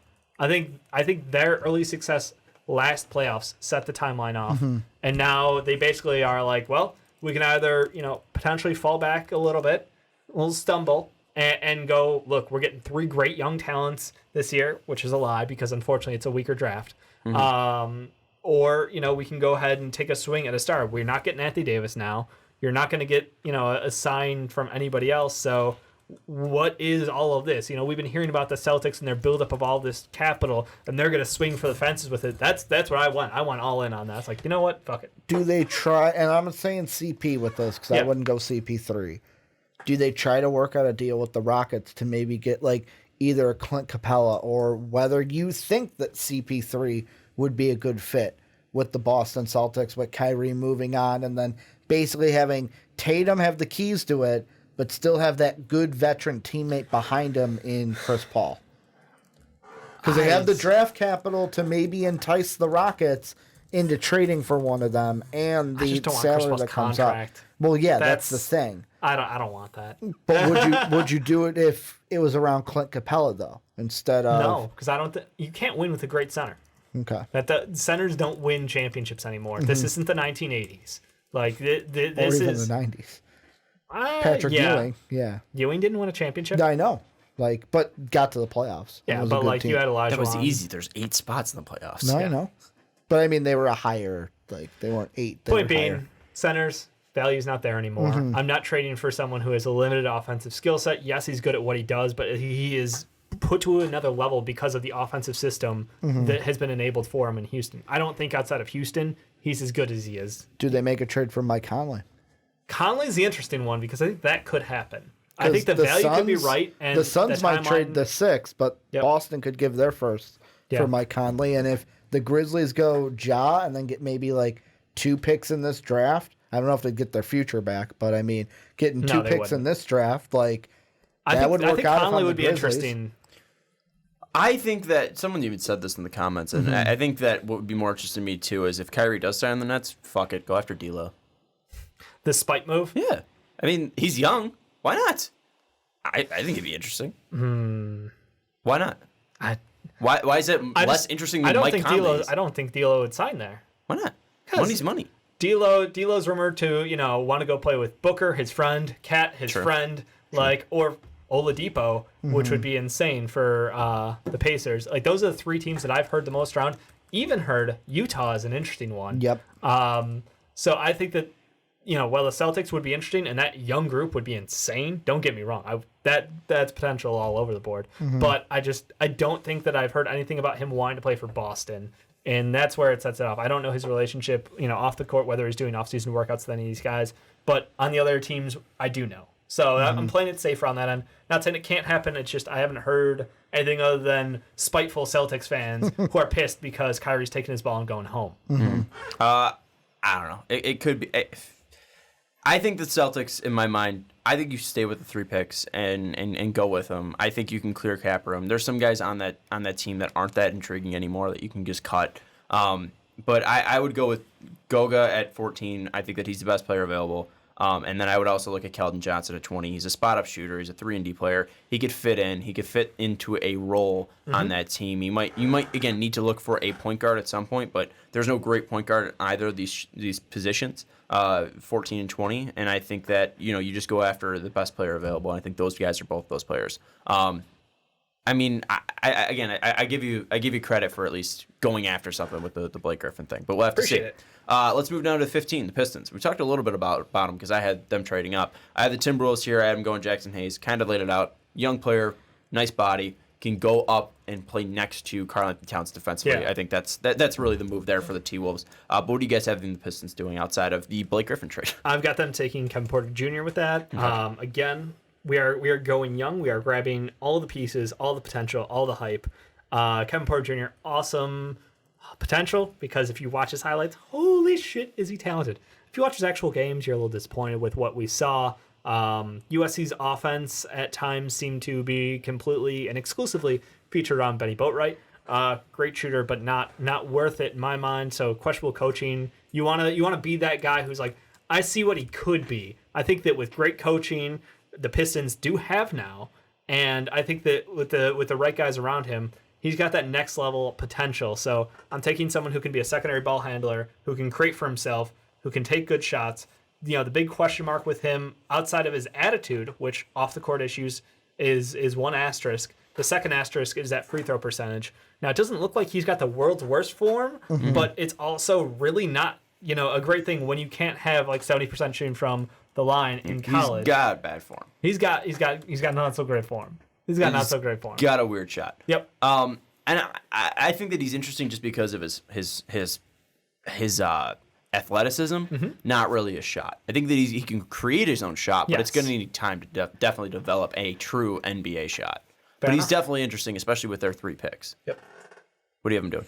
With me, it was interesting because like there's a couple different ways. Kevin Porter Jr. is one that I've seen in a lot of mocks, but he's off the board for me as the Cavs take him at 12. Nickeil Alexander-Walker, reason why I went with him, he's the only first-round talent that I saw that they've actually worked out seriously. But there's things where they could, depends on what they want to do in the second, too. Like, Iggy Bristagis is a guy they've worked out twice. So if they go with that, do they go with a backup center? Because there's people that are like, they need a backup behind Drummond better than Thon Maker, shot taker. Do they go with a Cabot-Jelly? Do they go with a Goga in that situation? If Jackson Hayes is there, do they go with Jackson Hayes? Or do they try to maybe find a falling Gafford or a falling Bruno to get in the second round? And for me, I looked at originally, I had Jackson Hayes go there when Sean and I did the PTP. And Sean was like, yeah, I hate that pick. I'm like, oh, I hate it too. I'm going to change it. And that's why I was like, you know what? Out of everything I've seen, Nickeil is the only guy besides Kevin Porter that has first-round talent that I've seen linked to them. And, I mean, would I love for them to go for a 3? Because they kind of need that over the 2. But here in the first round, just out the lottery, just take the BPA and move on. I will say, apparently Hero did have a great workout for them. They were impressed. I don't like his fit there, though. Hero is impressing everybody. I think he lines up too much with Kennard. Yeah, Kennard. So I don't think, and I think Kennard's a better shot maker, shot creator for himself. So I would agree. That's the thing that I think doesn't line up with it. No, actually, I take it back. I think Hero's a better creator. I think Kennard's a more consistent shooter. Okay. I mean, we're bragging about Hero shooting, and the dude shot 33% in college from 3. Like, can we just we are hyping him up more than he's worth. Kennard True, had but if he's playing with a point forward Blake Griffin, he might be wide open. Could be. I'm just saying Kennard had a really great time in college, and it's translated over to the pros. He looks like he's going to be there for more than a decade, shooting a great percentage. So I don't know that I would take a stab at a similar player, perhaps, in Tyler Hero. For sure. With worse defensive ability. Let's move on to the next pick, unless we have anything more to say about the Pistons. Magic, I have him going with Nickeil Alexander-Walker. Apparently they love him. He could fit that 1, he could fit that 2. Kind of a hybrid guard. I'm not sure if they're going to keep Evan Fournier. I think it's a clearly obvious pick. Just go with the kid. I think he's a very smart player. I think he can shoot from the outside. I think he can play great defense. I think he's an awesome pick and fit for the Magic. Yeah. No, I completely agree. I think they're looking combo guard in mind as well. Romeo Langford, someone who can come off the bench for them, develop that shooting stroke over time, and just be someone who can take the offense over when he needs to, because they've got great, defenders at the 3, at the 5. Aaron Gordon's working on his end to be a better defender. Actually, he was a pretty good defender last year as well. But I just look at that team and I'm going, you need someone who can be a backup plan for the 2 guard. Like you said, Evan Fournier has got a fairly large contract, but there's only a couple years left on it. You've got the mystery box in Mark Elfel, too. I will refuse to fall out of love with. So I'm going for give him potentially a shooting guard in the future who can not only make great shots, but also create for himself. Yeah, and I think that's the thing, too, is even if Markelle doesn't bounce back, Nickeil will still be there, and he doesn't need Markelle to be great. Right. So I think that's the biggest thing with him that intrigues me. You're going left field here, though. I mean, I don't think it's left field. From what I've seen, the Nickeil was going to be the pick for me, but the Pistons took him. So at this point, it's like Romeo. Personally, I have my questions about Romeo, so it's like I moved on. Why do you have him taking a big ass player? The reason why I have More him is centers. Cabot-Jelly has been. They've worked him out. There's rumors are the Magic really like him, and Shocker. that Cabot-Jelly is rising up draft boards. And plus, I feel like there's a possibility that there could be someone from the first round, like a 2 guard or maybe a 3, that falls into that early second, that the Magic could package together some seconds and say, we're going to make a run. And actually, I do have a trade like that in the second round when we get there, someone who fell out of the first, that the Magic are going to go up and take. So with this, it's kind of like instead of going for Romeo, who I have questions with, go with Cabot-Jelly, who the Magic also do look like. at your contract situation. Going with a 6'10", 6'10 and a quarter, or 6'10 and a half power forward with a 7'3" wingspan screams John Hammond. Without a doubt. I mean, it screams classic Buck move, go with the wingspan. Yep. But they just went Mo Bamba. They just went with Jonathan Isaac. Where the hell does he fit? And Aaron Gordon's still on the team, and he has an extremely cheap contract. And you still have Kem Birch, who they really like. He was a great player off the bench. He's developed pretty well in the G League. Like, he's a guy they've built up. And you still have Vucci Mane. Like, what? Come on. Well, Vucci, they got to re-sign. That's the thing. So, I mean, like, you've got them with, like, 5 centers. I don't know.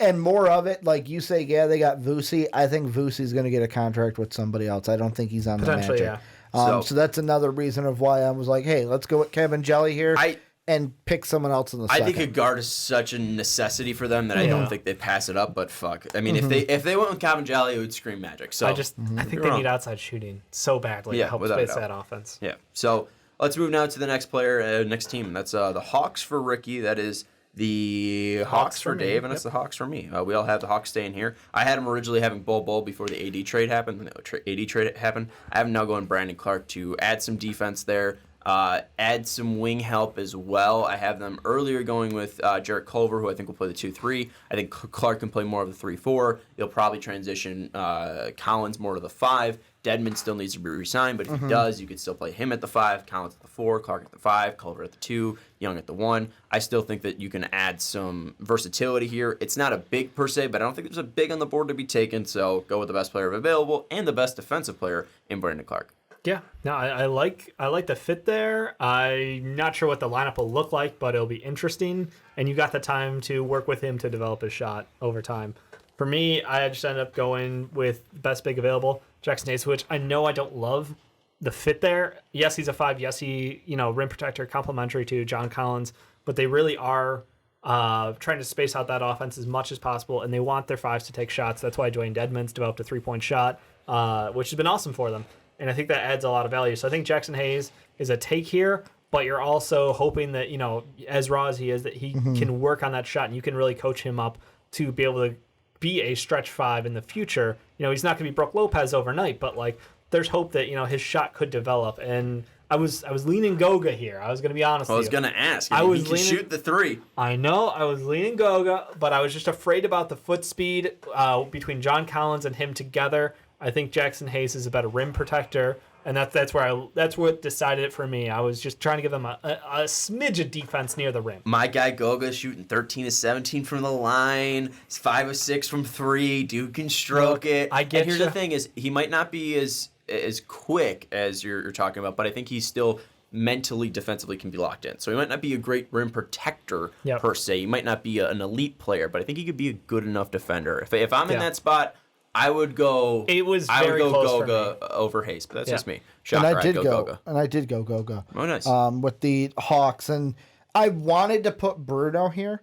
And the only reason I did was because from what I'm hearing and seeing online is that the Hawks really like Bruno Fernandez or Bruno Fernando. Nope, he is Fernandez too. Fernandez. Yep. He is the one that they like. My question is, if Goga's there, how could you take Bruno over a Goga, even over a Jackson Hayes at 17, even if they have the 17th pick? So for me, it was one of those like, I really want to go with what I see and what I'm hearing that they like. But even with Goga, I know that it's not that true rim protector. And if they're trying to go that Golden State style, space it out, have a rim protector down low for the guys that are going to drive in. But I still love what Goga can do offensively, to where I feel like Jackson Hayes is just a little bit too raw to me for me to pull that trigger and have him be a Hawk. Potentially, yeah. I do want to give a shout out to M. Dempsey 8. Hawks going to take Kabengele there to get a big that can shoot. That is definitely a possibility. I've just heard stronger rumors from other teams about their attachment to him.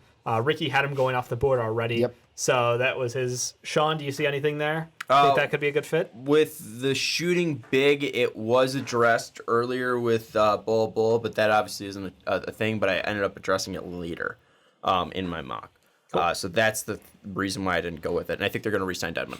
So I think that's why I think they'll wait. I think they'll wait to try to develop a player, especially one of the guys that they get later on in the draft. Cool. So I don't think that right now, I'm not big on Kabengele. Yeah, so that's why I don't have him going. I don't think any of us were really big on him. It's just there's been a wave of he's been impressing teams, so we have to respect that and raise him up our boards. I think that Brandon Clark. I would rather develop Brandon Clark than I would Kevin Jolly, so I'd rather go Brandon Clark. Cool. So let's move to the next team, Pacers. I haven't taken Tyler Hero. Maybe it's just because Indiana has great white shooters. Boom. Yeah. That's about it. But I mean, like, hey, if you're losing Boyan, you're gonna need to address some shooting, and he's there, and he's clearly a great shooter. And if you're not able to sign Boyan back, oh well. But if you do, you have him, Doug McDermott, Boyan, and just surrounding Victor Oladipo with great players. You're surrounding those bigs like Turner and Sabonis with great shooters. I think that just makes sense for them. Yeah, I'd like to believe he can also be a decent bench runner for them. Losing Reek, and well, let's be honest, Reek never showed up in Indy.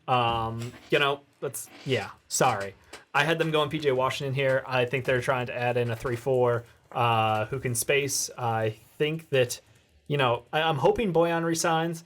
I'm hoping that they find some way to keep Miles Turner as well as Domantas Sabonis, but he'd be a nice spacing piece out there with either one of those two big guys, which would really help them because they really struggle to get the lineups out there with them together. So I think that PJ would be a nice complementary piece to either one of them. Mm-hmm. Ricky, what are your thoughts on Pacers? With me, I just went with the best two guard, and that was Romeo, where originally I didn't have him there, but it was... Why do you think two guard? For me, it was just one where you're not going to have Oladipo for the beginning of the season. You're not going to have Reek, obviously, to where you're going to need someone to play that position. Yeah. So, I mean, Romeo, too, is also a guy that I feel like when Vic comes back, they could possibly have rotations where you can even play them out there at the same time and not have one being that ball dominant over the other. My only question is, and this is me starting to think about it obviously after we say it, is there are going to be some Pacer fans, I think, that really want Tyler Hero there. Oh, yeah. Because from what I'm thinking, and I could be wrong, that he is a hometown guy from Indiana. That's where something where I almost was like, oh, I'm going to switch him and Clark. But then if Brandon Clark's available, I don't think Brandon Clark makes it to the Celtics at 20. So it's going to be a rough kind of pick if the Celtics do end up keeping all three of their picks. All right, let's move to the next one. We got the Spurs at 19. I have them going with Rui Hachimura. Somewhat BPA, but also he's not a great shooter, which immediately just is like Spurs. But also, I think that he is enough of a developmental project, and if I want him to be in a place to learn how to play basketball correctly, it's under Greg Popovich. So I think this is the best spot for him. I think for him to grow and learn. And they do need a wing. He's a great slasher, and I think you're going to lose that in Rudy Gay, and I don't know if he's going to resign. But if he doesn't, you're going to add that with Rui Hachimura. I think that he can play right away because physically he's there, and I think that he might not be all there mentally to process the game, but I think that he can at least physically still be there. So I think that Hachimura would be the best pick for them. I've been talking to a Spurs fan on Twitter. I cannot pronounce his name, but he knows who he is. Shout out to you, buddy. It's after a Canadians hockey player. And I can't say it. He's been saying Thibault is the pick there for the Spurs at 19, but I think that's a bit of a reach, but that's just me personally. I like the idea. Rui's off the board for me, though. I am going Goga here. I'm going Euro. I'm going big. You need someone. They did get a piece last year from the trade with DeMar DeRozan, and I can't remember his name for the life of me. It's Jakob Poeltl. Thank you, boys. But he was bad, and then he got slightly less bad, but he's still not good enough for me to say, like, that's a lock at their 5 for the future. So I'm taking Goga here. I'm taking someone who's performed excellently on the Euro stage, someone who has the pedigree to step over to the NBA and be able to contribute and has a lot of upside. Poeltl was international via Utah, right? Where he was an international player, went to Utah, and then got drafted. I'm not sure where he started his career at, to be honest with you. Yaka. Wasn't Utah. But I know, but before that, he wasn't an American-born player, I don't think. No, right? I think he's... That's what I was asking, if he was an internationally born player, but then went to He's internationally Utah. born, but he Austria. He's Austrian. For me, it was, I'm going almost the same route as Dave, just a little bit different I'm going Luka Semenek only because, A, it's the international thing that the Spurs like to do, and number 2, they've worked him out. And from what I saw, they really were positive on the workouts. The only one that I thought was weird, and maybe it's because they don't think he's going to fall to them, but the Mavs not working out Luka. Can't have the Luka connection in Dallas. Well, that'd be too much. Too many Euros. But they really like the Luka workout. He's there at 19. he fits a need for them, and he's international, and that's usually what the Spurs do. Cool. All right, and this is coming from Tim Bontemps from ESPN. He's an NBA writer. Prior stops were Washington Post and New York Post. He said this is the full trade and picks, at least. The Pelicans will get the number 4th pick in 2019, a top 8 protected in 2021, becomes unprotected in 2022, unprotected swap in 2023, unprotected first in 2024, and an unprotected swap in 2025. So that's Holy cow. a lot of picks. That's balancing the other way now. Yeah. Griff, you the hero, So man. 1, 2, 3, 4, 5 picks. A lot of picks. Griff, well done. Shout out Griff. For 1 year guarantee of Anthony Davis. That's insane. Let's move on to the next one, and that's Keldon Johnson at the Celtics at 20. You guys also, you want to talk about the prospects that you have there. We obviously talked about the trades. You have Tyler Hero going there, Ricky. So I know Eric will be happy, and you have the Pistons going KZ Okpala. Talk about those prospects. Ricky, Yeah, I'll let you stick with the with Celtics. Tyler Hero to the Celtics, it was just one where he really impressed them at the workout. So I'm like, if he's there at 20, they're going to take him if they keep all of the picks, which all of my Celtic picks have been guys that on Twitter or on blogs I've seen where, hey, they're really high on these guys. And that's what the Celtics do. They like a guy, they take him, fit be damned, and they make it fit no matter what. Fair enough. All right, let's go to the last.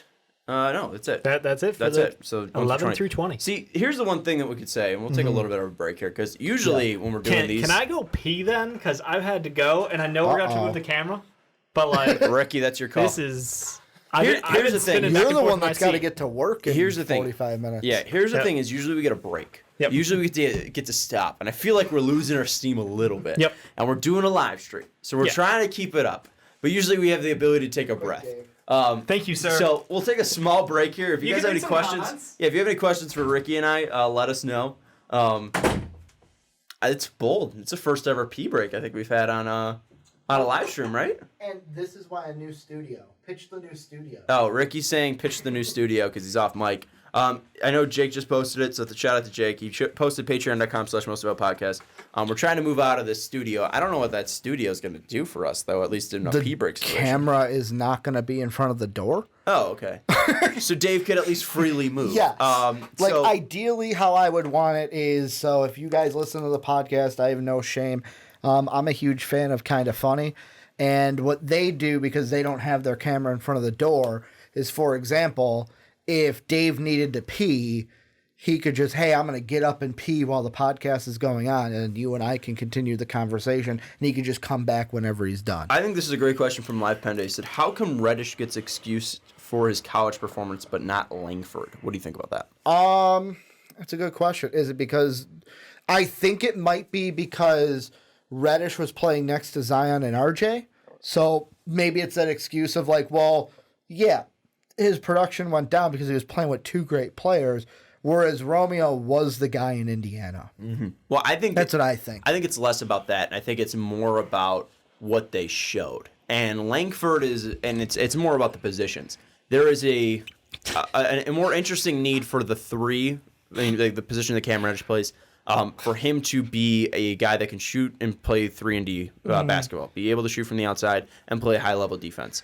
And he showed the athleticism, and he didn't hit at a superior rate from three, but he shot a decent enough rate from three that's kind of projectable to the NBA. Yeah. And to go with it, he played great defense. Where Langford, he's playing the two rather than the three, so that immediately takes him down. And although they had similar performances, I think that's the biggest separator from them. It's the size that Cam Reddish has, his ability to guard 2 through 4, where Langford's limited in what he can guard defensively. He is still a decent defender, but I think he's limited in who he can guard, where I don't see that in Cam Reddish. Yeah, and I mean, plus the potential for Cam Reddish is just more than Romeo. And when you have that, when you have more potential, you're going to get, it's exactly like what KD's Achilles said in the chat, is he has more excuses. Reddish has more potential. When you have more potential, we're going to excuse you a little bit because we're hoping that you're going to live up to that high potential that we see from you. Mm-hmm. And this is from White Kong 89. So just joined the live stream, so I don't know if this was answered or not. do you think the Pelicans draft a player at 4? And if so, how? Or is that pick traded? So what we have is most of us have the Hawks and the Pelicans making a deal. I mainly have that because the Pelicans can then get 2 guys instead of 1, and the Hawks could get Jarrett Culver. So that's what I am kind of thinking when it's You can get them Pelicans. after you finish your thought. Well, that's why I'd go Pelicans and Hawks, because of they get 2 picks, Hawks get Jarrett Culver. Cool. All right, and here's one from Katie's Achilles. He said, who's this year's Pascal Siakam? I think if I had to answer, I'd say probably KZ Okpala. If we're talking about guys, you can come in, Dave. You're welcome. You're welcomed into your own podcast. I got the ability to get in here, but Sean, I'm going to ask you a question to go along with that, because Dave and I did this on the draft prediction. Who is your Jerome Robertson? Or Jerome Robinson. You remember his name? You're basically the who's fuck? the guy who's a second round? Who's the Papa John's? The second guy. See, we don't Oh, know the the guy that's going to go too high? I don't know that Jerome Kamigali. Robinson is. Oh, okay. No. Without a doubt. Kamajali. Yeah. Kamajali or Grant Williams. I don't Okay. understand the whole Grant Williams shit. Sam Vinici wrote up an article that highly praised Grant Williams. The Draft Express guys were doing it too. The Stefian loves him too. I don't get it. I don't get it at all. A 6'8" guy who cannot shoot from the outside, and yes, he could probably be a decent post passer. Yep. I don't see him being a top end player, and this is probably going to come and bite me in the ass. But I don't see it. He's got a unique size for his skill set, and that's sort of the problem. Had he been, a bit bigger on height end, great. A little bit longer, great. But unfortunately, he's not, and where he's most successful is the low post, and he's not going to be able to do as much bullying around as he was in college. Great leader, great intangibles. He's a guy you want in the locker room. He's a good leader. He plays good defense, but at the same time, you just have to question about his offensive skill set at the NBA level. How well can that transition, really? People are saying Naz Reid being a first-round talent that goes in the second round. Yeah. Just wait. Nick Claxton, I like that one. Yeah, Claxton too. Claxton came out of nowhere, kind of similar to Robinson. I didn't really have him on my radar too much, and then he started popping on radars. I watched him a little bit. I understand some of it, but he's not better than Gafford. You can't convince me that he's better than Daniel Gafford. It's the supposed ball handling, facilitating skills that he has that's intriguing people, because everybody now wants to find your boy, Big Honey, Nikola Jokic. They want to have a center who can pass the ball. Maybe not at the level of him, because he is extraordinary and he is very unique. But if you have that ability to facilitate, that is a big old asterisk that you're able to do that not many people can do right now when you're 7 feet tall. Yeah, Eric, and then Katie said Eric Peshgal is apparently climbing boards. He's been up and down throughout this whole year, so he's kind of iffy. Let's move now to 21 through 30. Ricky, start us off. So starting us off at 21, I have a trade that I almost did the NFL noise, but it's not that. The Thunder are going to make a trade with the Bulls, where the Thunder are going to get Chris Dunn and Denzel Valentine, and the Bulls are going to get Dennis Schroeder and the 21th overall pick. Thunder 21st overall pick. This is a trade because the Thunder are apparently trying to shop this pick very hard, because they want to relieve cap and not have to make a pick at 21. I've seen the 76ers are rumored to make a trade here. I saw online I think it was the Windy City or either Pippen Ain't Easy had this trade, and I loved it on both sides, so I did it. Bulls are going to take Lewis King at 21, a guy they really liked, worked out twice this year. Celtics at 22 go Nasir Little. The Jazz go at Grant Williams, forward out of Tennessee. 76ers go with Dylan Windler, guard out of Belmont at 24. Trailblazers go Lugans Dort, guard out of ASU at 25. Then 26, Cavs via the Rockets go with Jackson Hayes, center out of Texas. The Nets via the Nuggets at 27 go at Nicholas Claxton, center out of Georgia. Then the 76ers and the Warriors are making a trade where the Warriors are going to get the 33rd overall pick and the 42nd overall pick. So 2 second rounders for that 28th. 76ers then take Cam Johnson with that pick. Spurs are then going to go with Chuma Okeke, forward out of Auburn. And then at 30, the Bucks are going to go Ty Jerome, guard out of Virginia. That Thunder one's interesting to me just because they're getting trash, and that is offense to Denzel Valentine. They are. The whole reason they make cap. that is to relieve cap. I just don't. I think that hurts them a lot. I think they really need players to help them, and I think that was very clear. Chris Dunn can help off the bench. I think they need actual offensive help. They didn't. Once Russ and Paul George were out of the lineup, it stopped. That whole offense stopped. So I think that they need to find cap space and cap relief in a different way. In a J.R. Smith way, perhaps. In a J.R. Smith way, perhaps. If you're talking cap relief. Possibly. That one could be interesting. Let's now move to the next one, though, Dave. Sure. 21, I've got the Thunder going Keldon Johnson, adding that space and shooting, maybe. At 22, Celtics going Kavangali. Here, I've heard a lot about that, so going to stick with the rumor mill early on.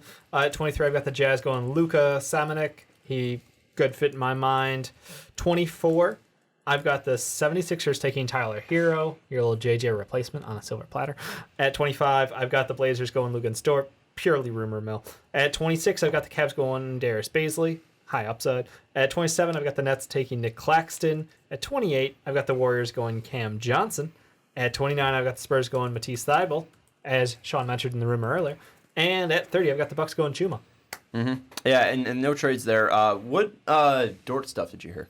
A lot of the workout information I've heard is that the Blazers really like him, which they're not afraid to take multiple stabs because last year we know they took Anthony Simmons, Trent Jr. Yeah, Gary Trent Jr. So like last year they went double, and then think about what they did in free agent or during the year. They picked up Hood and they picked up Seth Curry. It's like they're just adding two guards left and right, it seems like. But I still see them. And Dort's a guy who I loved early in the year. His shooting went to shit. His on-ball defense is very good, though. So if you can work with him to be a better shot creator, learn a little bit about the options of when not to shoot, and he's got upside. He's got defensive upside that defensively at this point in the draft. Good take, I think. Yeah, I think it'd be. I wouldn't take him here, but yeah, I think he screams second round talent to me. A bit of a stretch. I have him going fairly close to that range, but I don't know. I think the Blazers need help at other places. Yes. I think they've loaded up so much on guard talent. You need to go somewhere else. And that's where I'll come in. 21, I have the Thunder going Kevin Porter Jr. Go away from the Naz Reid thing. I think that they do need offense, though. And that kid screams offense. That kid also screams athleticism, pure athleticism. And what have they fucking done every single time? They've gone after pure athletes. We like raw athletes. I'm gonna if Nasir Little was available. Yeah. Ooh. I'm going to go Kevin Porter Jr. Then with 22, Trailblazers via the Celtics, I have Portland receiving the 22nd, Boston receiving the 25th, and the Heat's 2021 2021 second rounder, I'm sorry. So they get what we possibly think could be a high second round pick in 2021. We all talk about the Heat first rounder that's unprotected that the Clippers have. I possibly think that they might be interested in the second rounder of the Celtics. They only move back 3 spots, and the Blazers come up and take Darius Baisley. So a guy that is similar to a mold of Evan Turner, a 3/4 that can handle the ball. I think that's where they need to attack. I think that he's also a very high potential guy similar to Anthony Simmons. They have dealt with that transition last year. They know what worked for Anthony Simmons. They know what didn't. And now they could take that shot again. And this was a 5-star recruit. I think that, it'd be kind of dumb not to go after and try to take him. They can ease him in and they could, take their time with him. And I think that Baisley would be a very nice fit for that team. And I think that's what they exactly need. They don't need a guy like a Grant Williams right now. They need a guy that they can kind of develop because, hey, maybe CJ leaves or something like that. Maybe we need to develop some of these younger stars. And they're taking shots late in the first to get those younger stars like an Anthony Simmons and like a Darius Baisley. So I think that's what they need to do, and that's their goal, I think, or at least what it should be. Then at 23, I have the Jazz taking Luka Samanic. I think that he can be an interesting player for them, and again, they don't really need a ton of players right now. They definitely need players to develop, but at that position, they don't need players right now. They do have Joe Ingles. And I think that Luka can learn a lot from at least playing in that role, playing in that system as well, having former international players around him as well, like Gobert and Ingles. So I think that would be something that'd be big for him too. Then at 24, Jake wanted me to will it to existence, and I do like the fit. So I have Matisse Thybulle going to the 76ers. And I think something that is interesting too is he's a very good free throw shooter, and he's got a decent stroke. It's just kind of slow. But if you're playing with Ben Simmons, you're playing with Joel Embiid, they're kicking it out to you. he could be really great. I think he could be a decent three-point shooter, and we already know about his defense. So I think that Thibault could be a really good fit with the Sixers. Then at 25, this is the Blazers trade coming back again. I have the Celtics taking Talon Horton-Tucker. So maybe you might be asking, well, why did the Blazers move back when they could possibly take Horton-Tucker here? But I think if the Celtics were there, they would take Horton-Tucker anyways at 22. So the Celtics move back, and the Blazers get a player that I think better fits their system, or at least better fits their needs in the 3. And at 26, I have the 76ers moving back in with the Cavs. The Cavs get the 33rd and 34th picks. The 76ers get the 26th picks. And the Sixers at 26 take Mfiondu Kabengele out of Florida State. We talked about them possibly needing a backup big. Well, you get a guy that's very raw, can be a very good shot blocker. And let's see. Let's look at what Joel Embiid did with his body and his growth. And I think learning from a guy like that could be huge from Kabengele. They're kind of in similar molds, at least. Kabengele is a little bit smaller than Joel is. But I think he needs to add on a little bit muscle. But they might be able to play similar roles. And I think that if we're talking about backups, I think Kabengele could be a very interesting fit for the Sixers. I don't know if he'll be great, but we'll see. And then at 27, I have the Bulls trading in with the Nets. The Bulls get the 27th pick. The Nets get the 36th and 38th picks. And the Bulls come up and take Grant Williams, a guy that's been coming a late darling recently. Then at 28, I have the Warriors taking Chuma Okeke. Hey, ACL bros, tear your ACL. Bros. You're gonna be rehabbing with Clay and KD, and that's a pretty sweet deal, I think, for Chuma. Let's now move to 29. Spurs take Daniel Gafford. I love him. He was a former lotto pick. I don't think he's gotten that much worse. I think that he's definitely he just didn't get better enough. That's true, but I think if the rumors are true that they're trying to look to move either LaMarcus or DeMar, I think that adding someone who's that athletic could be very important to this team. I think they do just need to add some speed. And they did lose Paul Gasol, and I think that he could be a guy that at least can come off the bench and, protect the rim and roll the bucket a little bit and maybe get out of that just mid-range game and attack the basket and possibly open up a little bit more for them. Then at 30, I have the Bucks taking Cam Johnson. So those are our picks. Where do you guys want to start? Yeah, From the top? All right. Top down again? Let's start with the Thunder. What are you guys' thoughts there? Well, I mean, the whole thing with the Thunder is the question is who's going to be their trade partner, because I think it's something like, yes, this pick is going to be moved. It's just who's going to be the one to want to jump up to 21. Like, the reason what I threw the 76ers out there is from what I hear and why I did it in mine. I had to have the Warriors be the trade partner because I wanted that Bulls trade in there, is apparently, from what I see online, they've promised Dylan Windler at 24, but want to try to add a pick to add Cam Johnson as well in order to get Cam Johnson and Dylan Windler on that Sixers team. But, there's other trades that I've seen with the Thunder. Could it be the Cavs for J.R. Smith? Could it be, I don't know if the Spurs and DeMar DeRozan doesn't make sense because you're not really freeing up that cap, but yet again, are they going to do like what I did in mine? Hey, we're going to use the pick to even try to move Dennis Schroeder to free up that cap space to try to get under the luxury tax, because that's their main goal, is to get under that level, that threshold. Hold on. Did I pronounce Chuma's last name wrong? Okiki? You might have said KK. I don't know. Did I? No. This I thought point. I didn't think I took a shot at pronouncing his last name. So that's why I was surprised when Katie's Achilles popped in. I don't even have them moving that pick. I think that if they land someone like Keldon Johnson here on my board, I am happy because he's someone who 3-and-D, put him on the wing. You have someone who can defend, who can shoot. He's got all the energy, all the toughness set up. This man will not let off his. He is intense all the time. I think he's exactly what they're looking for. They've got a couple of young players I know who are already great athletes who are developing basketball skills. He's someone who can add a shot out there, who can add that spacing. Am I concerned about the luxury tax? No, I don't. I don't give a hoot. But for me, it's not necessarily like. I mean, I know you're not, but Presti is, and I've even seen it could be something where no players are involved and they just get second rounders because second rounders are cheaper than those first round talents. I think the pick is moving no matter what. I don't think they sit there. Would I be shocked? No, but I don't know if it's going to be when the money's on the line and you're looking between Kevin Porter Jr. and then oh, hey, maybe we could take Dylan Windler. I would rather take the shot at Kevin Porter Jr. and swallow that pill and possibly look to move some of the older guys on these rookie deals that might not have panned out a little bit more. Maybe you clean out some of the garbage on that team and just at least be able to get a fresh breath on that bench. I think that's what you need to do rather than, just trading and, just giving up nothing for a guy that could possibly really help your team and like a Kevin Porter Jr. or a Keldon Johnson. That's the problem that I have. I'm not saying that you're wrong at all, Ricky, because it definitely would be possible if it happens. I would be shocked. But there's definitely value to clearing out that space. But I'm sorry, running it back with the same team basically. What do you expect to happen differently? Yeah, like Roberson making 10.7 mil, like that's too much. Schroeder making 15.5, that's too much, and that's why you moved him, Ricky. Adams making 25.8 mil, that's way too much. Pat Patterson making 5.7, that's way too much. Like you need to clear some of that space out too, and that's the biggest thing in my mind. Yeah. So now that'll be interesting to see on draft night. You think it's a draft night deal though, for sure? Yes, I do. It's going to be made on draft night. I would lean more towards picks, someone like the 76ers with more than 1 they have second. A lot of capital. Or like the Hawks being like, hey, we're going to package 2 seconds together and give you that. Or I'm going to package a second and future seconds to try to move up for that 21st. I don't think the Thunder, I would say maybe 0.01% they make the pick at 21 for themselves. Yep. Yeah, we already have some movement already. We talked a little bit about the Celtics with this, but Dave, you don't have them moving. You have to take Cobb and Jolly. How do you like that fit? I absolutely love it. I know they went and took the Time Lord last year. Different type of player, though.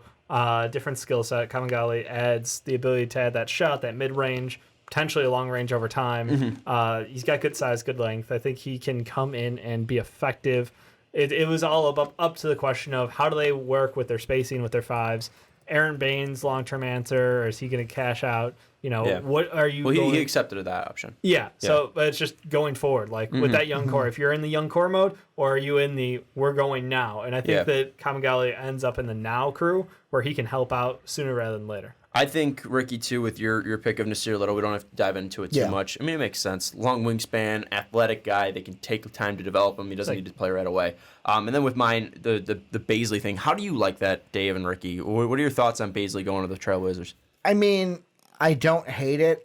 With me, when it was the Trailblazers, I am on board. I was seeing everything that Dave said of, like, they really like Luguentz Dort.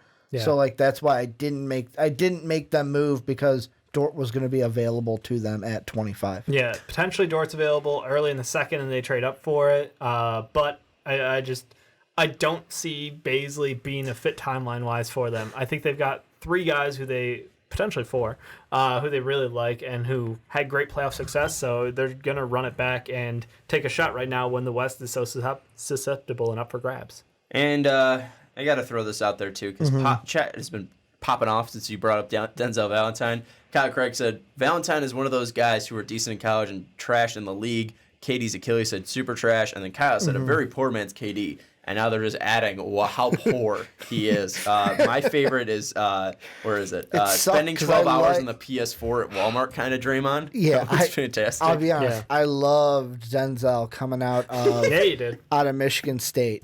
And how he's kind of progressed in the league. I really hate it because I liked him at Michigan State. Buying clearance games at GameStop for your PSP kind of Draymond. Shows up at Toys R Us in 2019 type Draymond. Yeah. Where's the other one too? Where is it? He's still playing Madden 99 kind of Draymond. That's fantastic. Let's now move to... we talked about the Blazers, right? Yep. We covered that. You guys... Yeah. I mean, with me, it's Luguentz Dort. And with you, it's Darius Baisley. Yeah. And with Dave, it's Dort as well. Let's move to the Jazz. They're interesting just because Rubio's possibly leaving. Favors is possibly leaving. What's the strategy for them? Get a 4. Yeah. For me, it's get a 4. And for me, the best one that I liked available was Grant Williams. And that's just you like that in the live mock, too. Yeah. Yep. It's just something where I feel like he fits with the Jazz. He'd be good in that locker room.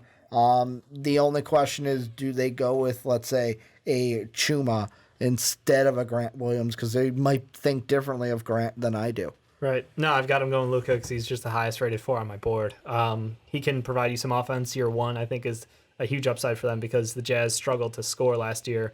Defensively, they've got it locked in, but I think that Luke can add a different dimension, slashing and with some spacing. Well, is there any other 4 that you think could be more interesting that could help them right away? You obviously brought up Nope. Grant Williams, but at least to Dave, is there any other 4 that you think could be out there that could help them more quickly than Luka, or do you think Luka can help them quickly? I think he can. I think he can step in. He's not a day one starter for you, but I think he can give you some minutes off the bench, be reasonable, and be okay. I think you're looking to free agency if you're really trying to backfill that spot as soon as possible. But nah. Because I mean, like guys like Clark, Washington, Sekou, Rui, all those guys are going to go before you.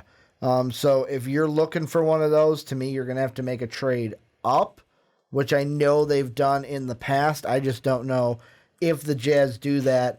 And everyone else is like Dietrich Lawson, second rounder. Ethan Happ, I don't even know if he gets drafted. Or you be those guys who take Jalen in the first round. Basically, Jalen McDaniels, first round pick. The problem is he's got the talent. Mm-hmm. Everybody knows he's got the talent on the court. I'm iffy on Off the court is the question mark, and I wouldn't know. I wouldn't want to touch that right now. Yeah. Let's move now to the Sixers. I have making 2 moves. Ricky, you have making 2 moves, right? Too. I got to make you have him coming one up. move. Yeah. Well, 2 picks. And Yeah, then, 2 picks Dave, for it. you have him staying pat, right? Yeah, my 23-30 is pretty boring. That's why I gave like short explanations. Gotcha. Well, Hero makes sense for the Sixers. Like, you just need it's shooting, you just need a backup JJ. I right? heard you guys like white shooters. Like, there you go. Dylan Windler, baby. And Ricky, you and I had the same idea too. Obviously, you went Windler and Cam Johnson. You don't think that's too much shooting? You know what? Is that a thing? I didn't. I don't think so. With me, these 2 picks are from, yet again, what I've seen on Twitter. In this mock, it's a lot different than what I usually do. Since the order's set, we kind of know guys are working out with here and there. I use this mock as more of like what you say, where I want to be right. So I want Dylan Windler to the Sixers at 24. I want to know I made that pick right, rather than what I would do personally, because I'm not the GM. Well, what would you do personally? With me personally, With the way your mock's laid out, how would you attack that if you're the Sixers? if it was me personally, I like Windler because I like his shooting. If he was there for the Warriors, I would have taken him with Golden State. But like with Cam Johnson, it's a thing of like I like Cam Johnson. I just don't know if I'd make the move to trade for him. But from what I hear, they want to try to get Windler and Johnson both in the first round. And it looks like from what they want to do is get Windler at 24, get Cam Johnson at 21, and make a deal with the Thunder, because the Sixers have that second round picks to give to the Thunder for cap relief if the Thunder want it. It's a good idea. Good idea. And both of them are older players, so it fits their ability to step in and add day one. I'm not too sold on Windler, but whatever. I mean, I think they need more defensive help. We can get Windler at 33 or 34. Which is true. I have him going at 33. So Yeah. I think they can wait on Windler trading up. I think it'd be iffy on that. Well, they wouldn't be trading up for Windler, right? They'd be trading for Johnson. Yeah. So I'm still iffy on that. I think both those guys are just kind of a little bit later than 21 and 24. I think both those players would be reached. But if that's the guys they're going after, we at least understand it because they do need outside shooting. Yep. Now going to the I guess Blazers again at 25. What's the attack there for them? We had Dort there. We had so Dort. yeah. So easy it's the for same us. thing as earlier. Cool. Nets at 27. I have the Bulls there trading up to get Grant Williams. I think that he What could about add. 26? What about the Cavs? Cavs at 26. Oh, Well, I had the Sixers there, so I totally jumped. Yeah, Cavs we got at the 26. Cavs at 26. With me, it's My bad. the big man. Obviously, they're going to take a center at some point. I feel like mine it's Jackson Hayes because he fell. In many mocks I've seen, it's Cobb and Jelly. Could be a Nick Claxton. Yep. With me, it's whatever they get, 5 and then add pick, because I know they're going to add one before 26. This is going to be the one where they go, all right, we're adding our center, kind of best one available for them. mystery box, The bitches. fact that Jackson Hayes is 26, it's pretty far drop Yeah, for him. I've never been Considering high his on mocks Jackson Hayes. pretty high. Yeah, in the I have past. and this is where my personal comes. I never been high on Jackson Hayes. All right. What were you saying though? Oh, I just Mystery want mystery box? box stairs. Yeah. Basically. Like, give me some more of that. We took Cam with our 5 pick, taking him at 26. I'm sorry, at 26. And you know what? It's highest upside available for the Cavs. I'm not even concerned with fit. Fit be damned. Doesn't matter. I'm taking guys who have a chance of paying out at the best level. Well, that's the thing with the Cavs that I thought the reason why I moved down was because I had Cobb and Jolly going to the Sixers here at 26. I didn't read too much about them wanting a third first rounder. And really, I don't know how valuable that first rounder is for a team that's rebuilding. Right. I'd rather get many shots in this draft than just one singular shot. Yep. Where the Sixers, they want one singular shot because they're trying to add to win now. So that's why Cobb Jolly fits for them. Yep. Where them moving back, I now have them taking 4 second rounders, and I think they all get great players that fit needs for them, and they all have decent potential. So that's where I have them moving out rather than moving up, because I would rather move out and take shots than just get one solo particular guy, unless they really do like something. Maybe they're going that Hawks route last year where they got Herter, they got Spellman, and they got Trae Young. Yeah. Maybe that's what they're thinking, but I'd rather move back and take shots. But that's me personally. Yep. Let's move to the next one. I have the Nets. I had the Bulls trading up, getting Grant Williams. I think he'd be an interesting fit there. Just another guy that can kind of move the ball around a bit, can play the 3, can play the 4. I think he'd help move the ball, and that's really all Jim Boylan's trying to look to do. So, and he's also from a somewhat blue blood program, has been there for a long time, senior leader, just seems like a Bulls pick. See, I could see the Bulls making that kind of a deal. I don't have them trading out. I've got the Nets taking Claxton here. They need a backup center. Ed Davis is too undersized. He's a great energy rebounder, but we watch it in the playoffs, and when you just need a backup center. I'll just leave it at that. Claxton's got a ton of upside, been rising up the boards. This is as high as I had him going. Maybe the Cavs would be interesting as well. I could see him going there, but I don't see the mass appeal. I hope he surprises me at the NBA level, though. He's got a lot to grow, which I think is a big thing, so timeline will be interesting. And the thing I wanted to throw out there, because I wanted to find the source for you, was with the Cleveland thing, it was Cleveland.com's Chris Fedor who reported it, that Gilbert has given Cavs front office the ultimate green light to be aggressive in trying to acquire more draft assets, even with that likely adding more salary, as it would likely be coupled with adding bad contracts from other teams. Okay, so that's what indicates first round. But saying more capital and more picks doesn't mean first round necessarily. Yeah. Or but this year even. That's true.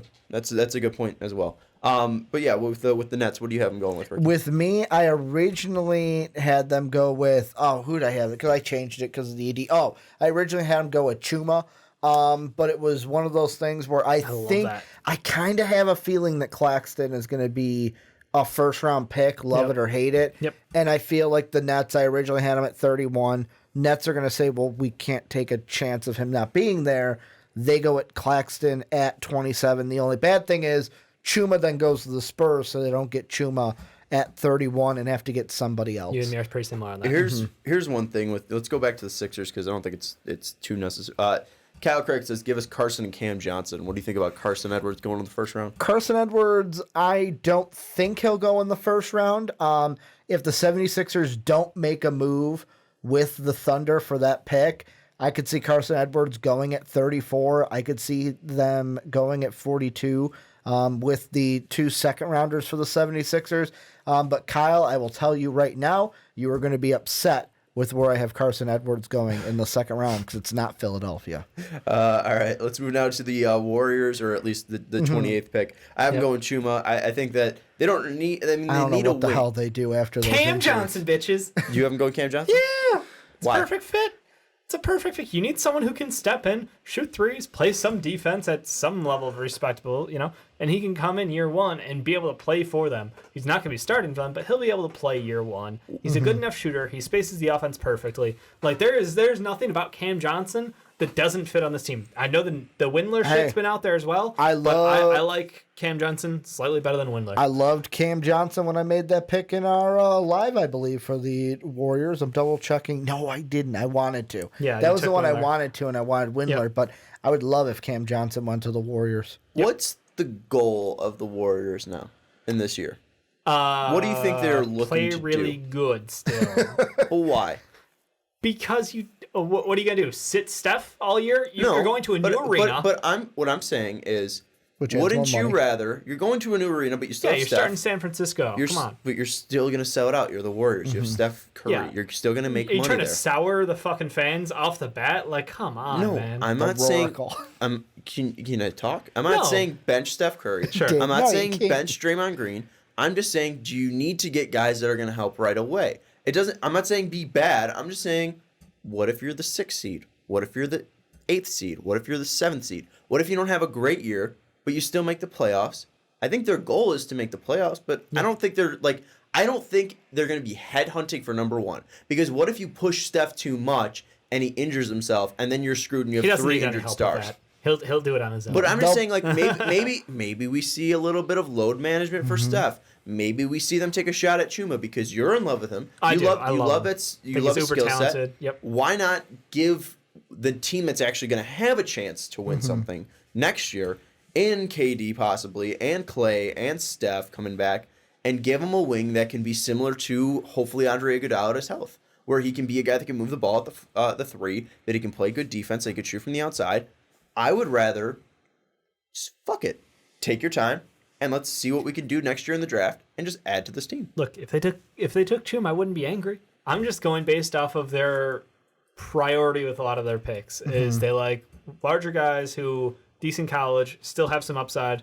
I think Cam Johnson is that guy. I think Older players as well. Yep, I think he's fine. I think he is the fit for the team, and I think that everybody wanted Jacob Evans to be better than he was. I think Cam Johnson can deliver at the NBA level. I think Evans still has a chance to continue to get better, but I think Cam's going to deliver like day one and be a plus shooter. And for me, I don't know if they make a trade. The reason why I went with them making a trade rather than going with Cam Johnson is basically there are guys that they like that are second round talents.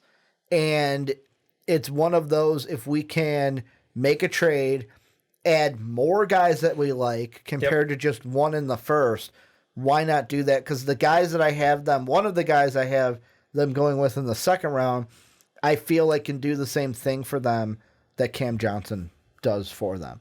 Fair enough. Someone also said, could they trade Draymond? I think it's definitely possible, especially with they're going to be pushing very closely to the luxury tax if they sign both KD and Clay to the max. So that's going to be something they're going to have to. And then if Draymond earns an all NBA bid, he's eligible for a super. The only way in my mind they trade Draymond is if we get to the trade deadline and they are not a playoff team and they are not going to make the playoffs, which to me ain't going to happen. They'll be the 5th or 6th seed and give whoever they play. Well, if Steph's ankle fucking rolls over and dies week 3 of the NBA, I'm trading Draymond Green. Hey, I'm tank.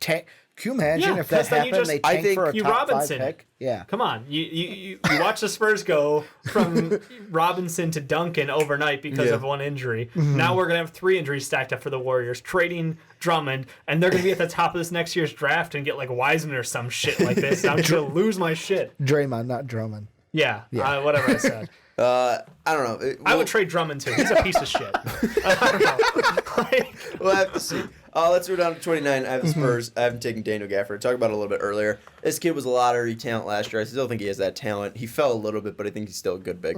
No, he can play solid basketball. I mean, this pick might clash a little bit with the Luka pick earlier, but it mixed up with my Nets going with Claxton over Chuma. I go with Chuma if I'm the Spurs. I'm going to double down with the forwards. Chuma being injured, but I mean, when he comes back, he'll be great for the Spurs team and be a guy that has that. He's just a guy to me that everything that he is on the court fits what the Spurs want in a player. Yeah, no, I'm good with that. I took Matisse Thybulle, though, because A, rumors, B, defense is awesome, and C, they're going to teach this kid to shoot, and he's going to be deadly.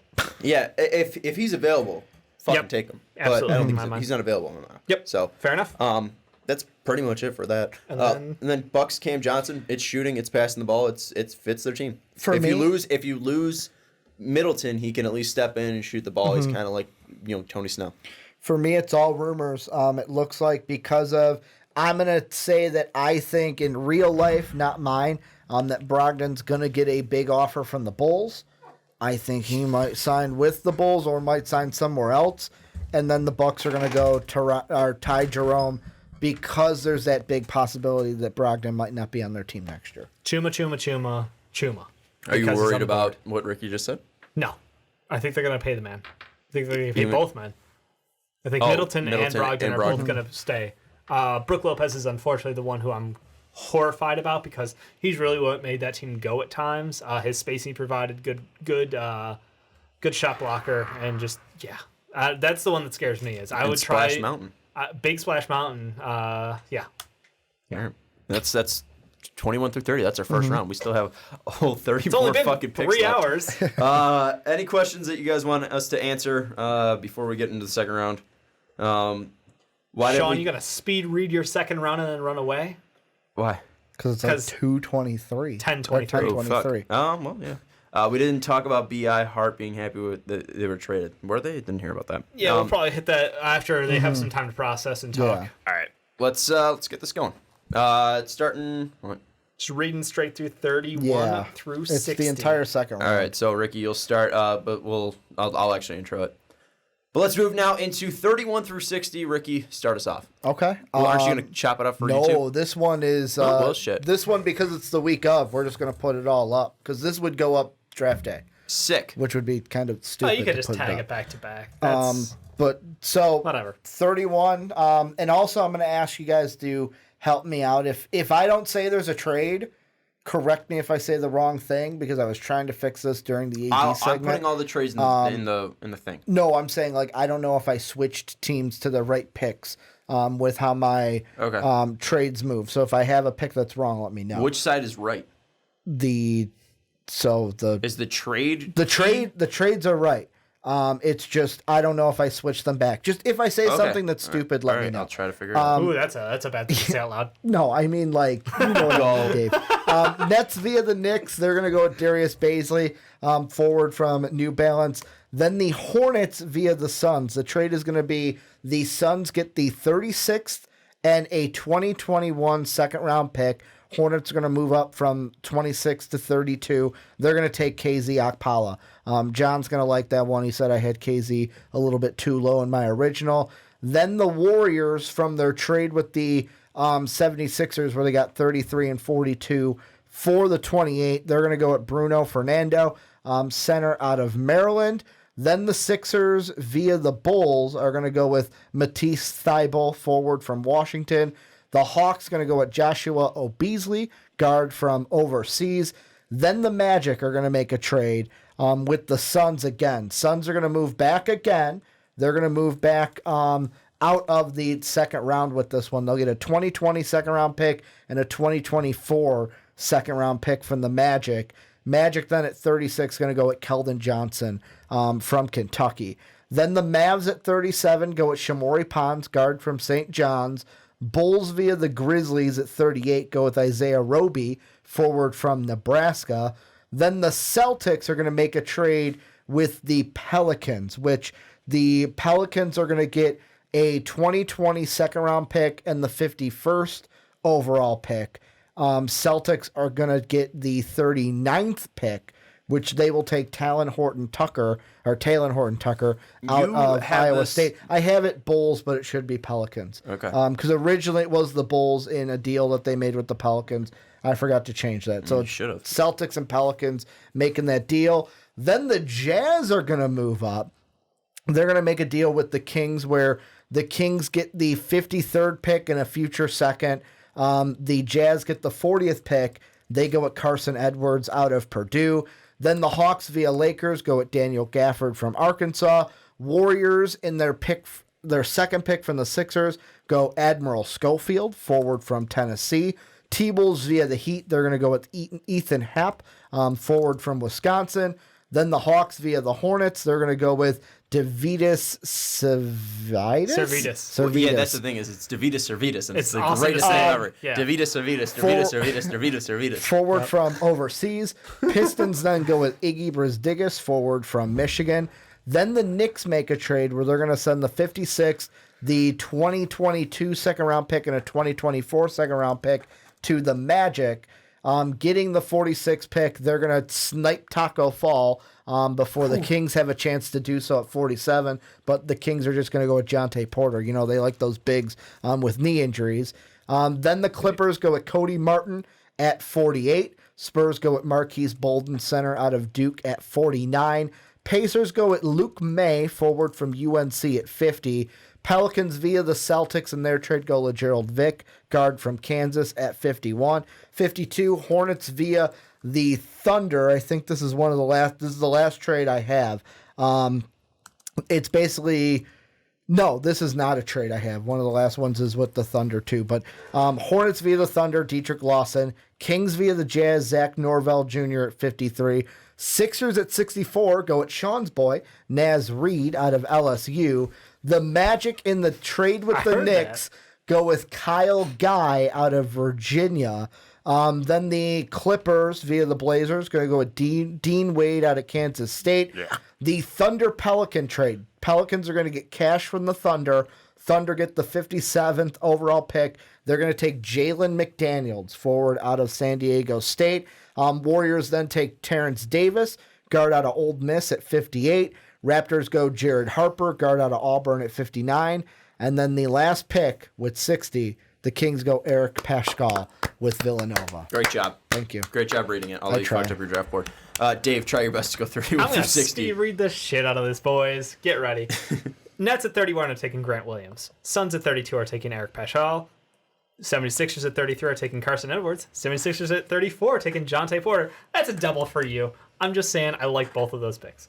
At 35, Hawks are taking Ty Jerome. At 36, I've got the Magic trading up, doing a pick swap, 36 for 46, and the Hornets will also receive a future second in 2023 to take their long boy in THT, Talon Horton-Tucker.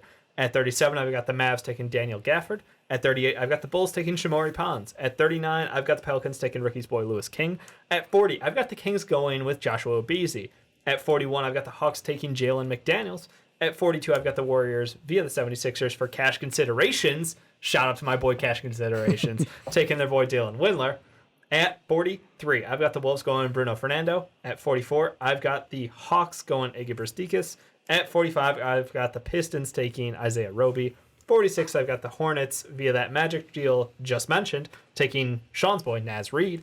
At 47, I've got the Kings going to Quan Jeffries. At 48, I've got the Clippers going, why can't I read this? Chris Wilkies. At 49, I've got the Spurs, God, that's hard, taking Davidas Servidas. At 50, I've got the Pacers going Jordan Poole. At 51, I've got the Celtics taking Jalen Leck. At 52, I've got the Hornets going Oni. At 53, I've got the Jazz going Zylan Cheatham. At 54, I've got the 76ers taking Zlatan Ibrahimovic. At 55, I've got the Knicks taking CJ Messenberg. At 57, I've got the Pelicans. At 56, I've got the Clippers taking Admiral Schofield. At 57, I've got the Pelicans going Kyle Guy. 58, I've got the Warriors going Marquise Bolden. 59, I've got the Raptors going Zach Norvell Jr. And at 60, I've got the Kings drafting Sean Anderson. All right, so let's talk Who's about the two fake picks here, ones? Dave. Zlatan Ibrahimovic and me. Why? Because I can. I totally forgot you do this.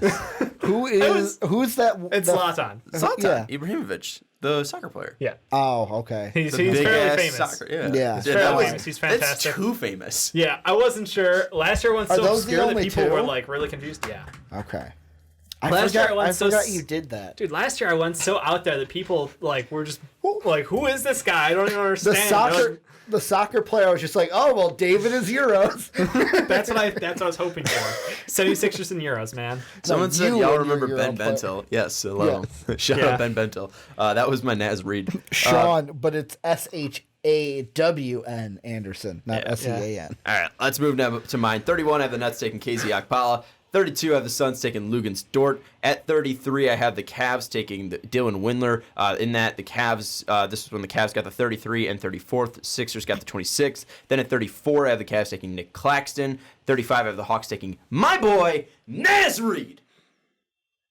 At 36, No. Nets via Hornets. Like, what No is sell on that? this side of What? the table. We're like, no. Nets via the Hornets via the Bulls. Hornets got the 7th overall pick. The Bulls got the 12th, the 36th, and 57th. The Nets then received the 36th and 38th. The Bulls got the 27th. So the Bulls flipped these two second rounders that they had and got the 27th pick. The Nets then take Lewis King. The Kings via the Mavericks take Isaiah Roby. The Kings get the 37th, and the Mavs trade 40 and 40. Or the Mavs get 40 and 47. So the Kings had two second rounders. They trade that, package it up, and get Isaiah Roby out of Nebraska. Nice. At 38 in that Nets Bulls pick, the Nets pick Bruno Fernando, so they got their backup center. At 39, the Hawks via the Pelicans got Admiral Schofield. That was in the earlier trade where the Pelicans got 8-10. That's where the 5 pick swap happened, where the Hawks got 39 for the Pelicans and the Pelicans got 44 from the Hawks.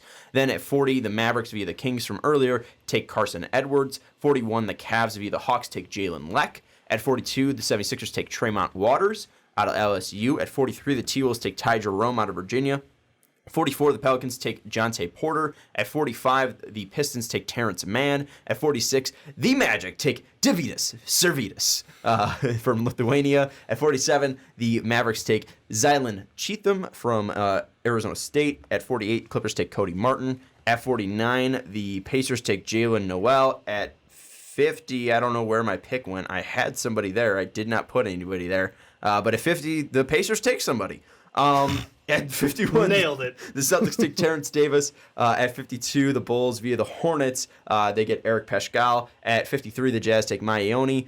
54, the 76ers take Iggy Brasdikis. At 55, there's a run on Michigan players. The Knicks take Jordan Poole. At 56, the Cavs via the Clippers take Charles Matthews. The Cavs get the 56th pick, and the Clippers get the Blazers 2021 second rounder. Then the Warriors take Jalen McDaniels from San Diego State. The Raptors at 59 take Chris Wilkes, and at 60, the Kings take Jalen Horde out of Wake Forest. I'll go back and find who I missed because that's embarrassing. I definitely had somebody there that was available. I'll figure it out. Was it Schofield? Admiral Schofield? He already went. I'll figure it out. Where do you guys want to start with second rounders? Obviously, we shouldn't talk about all these picks, but what are the big guys? Any big surprises for you guys? With me, the one that I'll start with is kind of to wrap up our first round discussion of like Dave went with the Warriors with Cam Johnson. I feel like apparently they really like Terrence Davis. I don't know if he's going to go before 58. I would be surprised if he does because I haven't heard his name until I typed Warriors draft rumors into Google and was like, oh, who is this? Oh, Ole Miss has someone in the draft that I did not know about. So, like, there's him. Plus, I feel like Admiral Schofield was that guy I was talking about that has that Cam Johnson-like ability to space out the floor for them, and they also get Bruno to kind of not be a total rim protector, but could be a better rim protector than they've had. Because they desperately need one. Do they? They need somebody at the 5 to be that rim protector for them. Because, I mean, Cousins was good, but Cousins wasn't great he wasn't in the healthy finals. ever, so, exactly. there's that's the big thing. Of he wasn't healthy, but because of that, he wasn't great when they needed him. At 50, the Pacers take Shamari Pons. I was looking through the changelog. I was trying to see that one. Yeah. Yeah, Shamari Pons. Good call. Thanks. Call. He works out for everyone. He's been around. I dig my 76ers picks because Carson Edwards, Jonte Porter, that's just ideal in my world. Because They got to go with Naz Reid because he's injured also. No, I'm not taking Naz Reid. Not there at least. But Carson Edwards, I think the scoring off the bench, that is huge for me because I look at that team and look, I know that they've got, the real MVP out there coming off the bench, but it's okay. It's okay. I'm not trying to kick him out of town, but Carson Edwards is an upgrade offensively. He's got no hesitation on his shot. It's fantastic. I'm sorry, Jake. I mean, I thought you were talking more. No, I'm sorry, TJ, Jake. there's rumors that he could even sign with like a team like the Suns. That's my fear is that he's going to get an offer to be a bench backup somewhere else and for more money. They just don't have the money to go out and do that. Well, I mean, ideally they have to have that money be wrapped up in Jimmy, which they should offer him the 5-year, and then potentially keeping Toby. And then potentially J. Redick. You said you like your 76ers. Is that your favorite draft that you ended up having? Like, if you had to look at your draft after the second and first round, who would you say had the best draft in your mind? Celtics. Oh, man. Who? Celtics. Oh, okay, I didn't. Brandon Clark, Tyler Hero, Nasir Little, and Talon Horton Tucker. How many roster slots do you got? I mean, they've got 4. Yeah, 4 picks. 4 picks. That's what I'm saying. I mean, and Talon Horton Tucker is another one that they really like. So he was there at the second. I'm like, screw it. See, they're going to give up draft capital in the second and future second to go up and get him. Second round for me, I was thinking the Magic. The Magic like long boys. They inherited the GM from the Bucks, so they went out and got the weirdest combination of height and width that I've seen in a long time. Do you like that? I'm not mad at my Magic one. I don't know. You're right, Dave. It just seems stereotypical of me to take him, so I did it. My Magic one was Kevin Jelly, Keldon Johnson, then Kyle Guy. Yeah, Kyle Guy could be a good pickup late in this draft. I think for me, it has to be the Pelicans. Not only do you get the best player of the draft in Zion, you get Bol, you get Romeo Langford, you get Jonte Porter, and you get Jordan Bone from Tennessee, the quick guard. So I think those guys are all pretty decent. Yeah, it's hard Bone to had argue a with. fantastic combine. Yeah. Porter, he doesn't need to play right away for you since you already had him, but if he's able to be healthy, he's going to be a great center. And if I'm worried about the size of Bol, look at Jordan. I mean, Jonte. Jonte's a big ass boy. So I mean, like you get some of that weight that you lose in Bol, and you can make it up in Jonte Porter. So that's I really like what the Pelicans did, and even then, I like what the Hawks end up doing too. The Hawks get Jarrett Culver, the Hawks get Brandon Clark, the Hawks get Naz Reid, and the Hawks also get Admiral Schofield, where they get two players who can play great defense in Admiral Schofield and Brandon Clark. They have a guy who can play great offense in Naz Reid, and they also get an all-around player in Jarrett Culver, and I think that's a great trade for them. One thing I want to ask you guys is, where do you think Taco Fall fits the best with? Because he's going to get drafted in the second round. Undrafted. No, he's undrafted. But what team does he fit best with in your mind? Because I've seen the UDFA. Kings have worked him out twice. Obviously, the Magic have worked him out twice. The Knicks have worked him out. Those are teams that I'm seeing that based off of, if you get a second workout, a team likes you. There's a reason why they want to take a second look at you. And I just feel like someone's going to take a stab on him in the second round. Kings make sense. Yeah, put him on the Kangs. That's Kang's pick. The Kings could take him fucking early second. What if they trade in the first and take him? I mean, to be fair, if you follow Reddit, like the Bulls took Taco Fall with the 7th overall pick in our. Did we? Yeah, it was a subreddit by subreddit thing. By the time we got to 7, we were like, you know what? Fuck you guys, we're taking Taco Fall. We were so upset. It was a spiteful move, but it's the most Chicago thing we could do. Yeah. Taco Fall sucks. He's I don't care not if good he's at big. basketball. Yeah, he's not like Boban. Yeah. Boban could shoot a 3. Yeah. Boban was stroking it late in the season. I don't trust Taco Fall. I mean, if I don't trust Bol, I definitely don't trust Taco Fall. You just hate big guys. No, I hate big guys who lanky are big. He's tall. He's not big. He's a tall guy. And he's not well coordinated. No. He doesn't have Bobo great is basketball coordinated. skills. Bobo kind of looks like a guard when he's dribbling the basketball. Dude, I'm telling you, I love But Bobo. I don't trust that his body's gonna hang up. I definitely don't trust that Taco Fall is gonna be able to hold up. A horrible pick. Why would they do that? It's a waste. Taco Fall played good defense against Zion, though. Number 1 pick in the draft. The unanimous number 1 pick in the draft played pretty good defense against him. All right, boys. Looking at all this, who do you think is going to have the most accurate draft come draft night? Me. Naturally, me. I'm answering not me. I've already got luck on my side. I had sort of the want to AD vote for trade. Ricky because you got a lot going on. It's very interesting. Oh, Last me? year, no, I'm voting for Ricky. Him. I think. Thing is, last year we had 3 first-round trades and maybe 6 or 7 in the second round. Ricky, you've got a high volume of trades in there. But I've got 5 in the first. The Bulls, I'll admit, Bulls and Warriors are the extra 2. Yeah. And then 1, 2, 3, 4, 5, 6 in the second. Yeah. So I think you've got a lot of action going on. I like the reasoning behind a lot of these ones. So I think that'll be good. I have player attachments. I think that's the problem. Is I see on one side what a GM wants to do and what the team may want, but I overrule that in my own logic and be like, you don't really want that. Yeah. Well, I'll tell you what you really need. Dave's like, because I know what you I've got the want. mixed bag because each team kind of I do that little balanced dance. We're looking back at last year's, and I think I killed last year's. I did a really good job on it, and that's I think I'm straight away logic wise from what I did last year. Well, I don't know who Katie's Achilles is, but I love him. He's hilarious He said, I'm going to and have to also go with terrible. Ricky, surprisingly. I like how he looked at sources. He shaved, and he's confident. Yep, I agree. Oh, man. Yeah, no. funny. You've said a lot of shit tonight, which is I hilarious love and terrible. Kyle Craig. Ricky's got more sources since he shaved. Yes, you are Well, resourceful. it's like I'm no longer the leprechaun, so people want to talk to me now. They're like, wow, I could talk to this strapping young lad over here that's almost 30. All right, since I gotta go to work, who's going to be the biggest riser? Who's going to be the guy that who goes in the first round that we're shocked by? So the Papagiannis Award that Kind we're of. giving out? Yeah, sure. Lewis King is my guy. He's the guy that many see in the second. He's going to go in the first. That's my Papa John pick.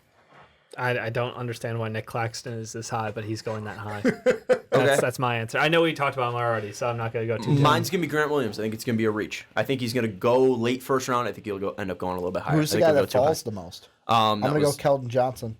Really? Yep. I think he's going to fall out of the first round. Ooh, no, I disagree. I think THT. I think he's a guy who had been mocking late teens, early 20s, and I think he falls into the 30s. Yeah, I wouldn't be shocked if he fell in the second. So I don't think that's really too shocking to me. Okay. I would say a guy who will fall that I'd be shocked by. I think I'm gonna be upset at where Gafford goes.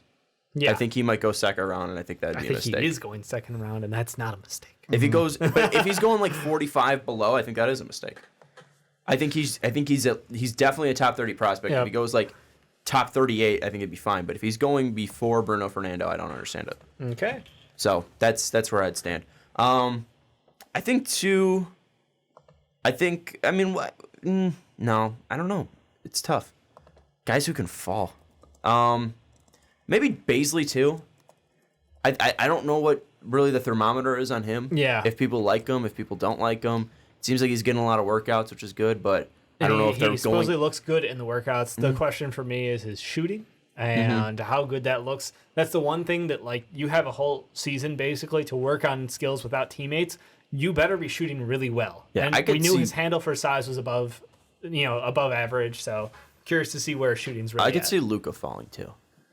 I could see Luka falling out of the first round. He played in one game and shut it down. He had to get something from somebody. That's understand. I get that, but he might have just been like, I want to go in the draft, and maybe that was enough for him. We don't know where he got that promise, but True. I wouldn't be shocked if he didn't go first round. I think it'd be a mistake if he didn't. Any final thoughts?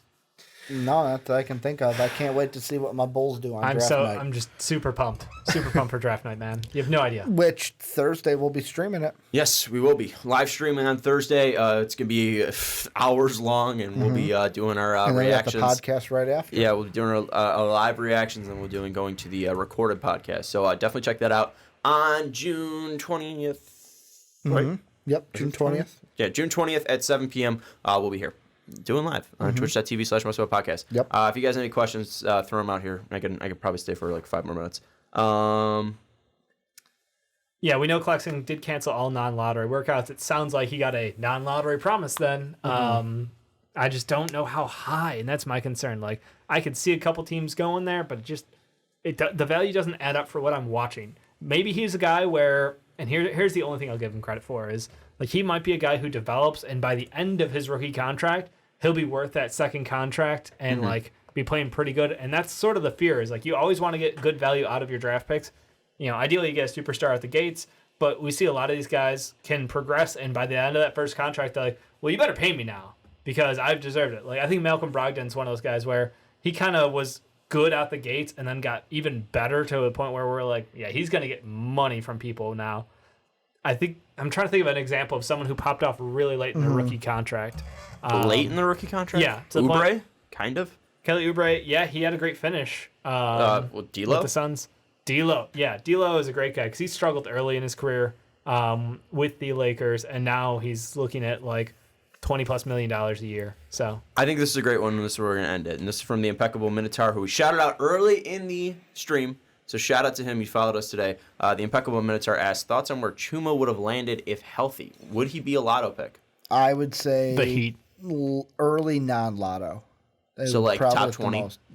Yeah, or like between 15 and 20 is where I would put him. So top 20? Yeah.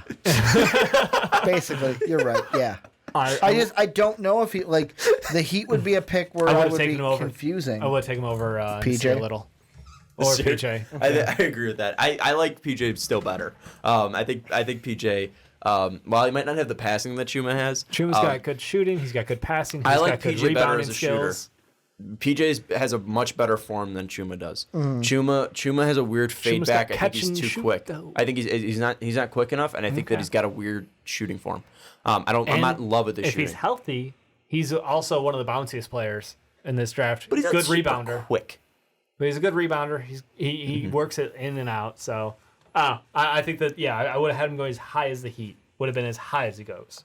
KD Achilles. If Naz Reid is good, can you guys sell Naz Reid merch? Well, dude, Sean, you got to reach out to Naz Reid and get an interview with this boy. We are going to start selling Naz Reid merch because podcast. he's already good. Naz Reid is already good. He's already the GOAT. I'll work on that. Yeah. I'll work on getting Naz Maybe Reid on the podcast. If he goes Summer League, maybe we get some Summer League fun. Especially Vegas Summer League. Hey, the first player that we'll ever have on the Fast Break podcast needs to be Naz Reid. I love that. That'd be kid. Amazing. But not the first player that we've had on MVP. No, because shout out Mo Hurst.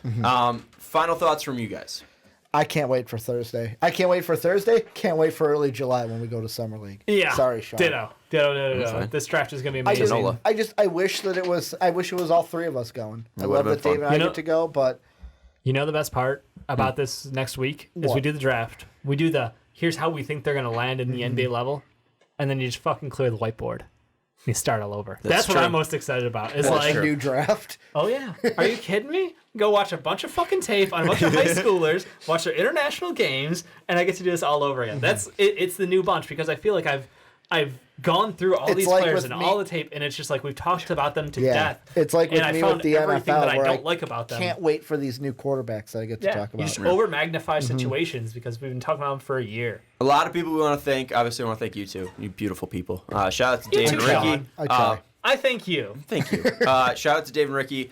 Shout out to all of our patrons that popped in. I know Pat was in here. I know Jake was in here. I know Eric was in here Almost as well. 300 followers now on on Twitch. Shout out to the 54 people that followed us on Twitter today. I know Impeccable Minotaur was one of them. I also want to give a shout out to Katie's Achilles and Katie's or Clay's ACL. I honestly think they was the same person. Just I think switching he's also accounts. the same person who was Bobo stomach. Hey. Yeah. And Bobo, 0 pounds. Shout out to whoever you are. Katie's Achilles says he's in school to be a sports agent. So that'd be awesome. That. Nice. You want to represent me? Apparently, I'm going in sports business. It's 60. The Kangs are going to take you. Shout out to Kyle Craig as well. I know he was in here. Shout out to everybody that was in here. Obviously, I'm just trying to think of names because I didn't pull I have my computer closed. But shout out to everybody that was in here. Honestly, we appreciate all of you that were in here and talking. You guys are great. You guys keep us going. The fact that we did this hours. We're closing in on 4. So nice. Honestly, appreciate all you guys for sticking around. Absolutely incredible, and we appreciate it from the bottom of our hearts. So all you guys are fantastic. We were streaming over 40 people constantly throughout this, so you guys rock. We love you so much. Thank you so much. If you're watching on YouTube, thank you so much as well. If you're listening on Block Talk Radio, we hope you enjoyed and we hope you entertained you for the 3+ hours. And shout out to my boy that bashed us on YouTube for saying that these guys pay for their videos to be seen, which we don't have money to do. No. And also that their videos, 2-hour videos, are so long and annoying. Shout out to my boy Mike Cunningham. This is a 3+ hour one for you, baby. I like how people comment thinking that we don't read this shit. Like I have an email and I'm addicted to it. I just read it all the time. But anyways, shout out to everybody who gives us love, and shout out to everybody who gives us hate. I don't really care. It's all fun and makes me laugh either way. But we love you. Thank you very much. Thank you to Ricky. Thank you to Dave. Hope you guys have a great night, and we will see you Thursday, June 20th, for the NBA draft.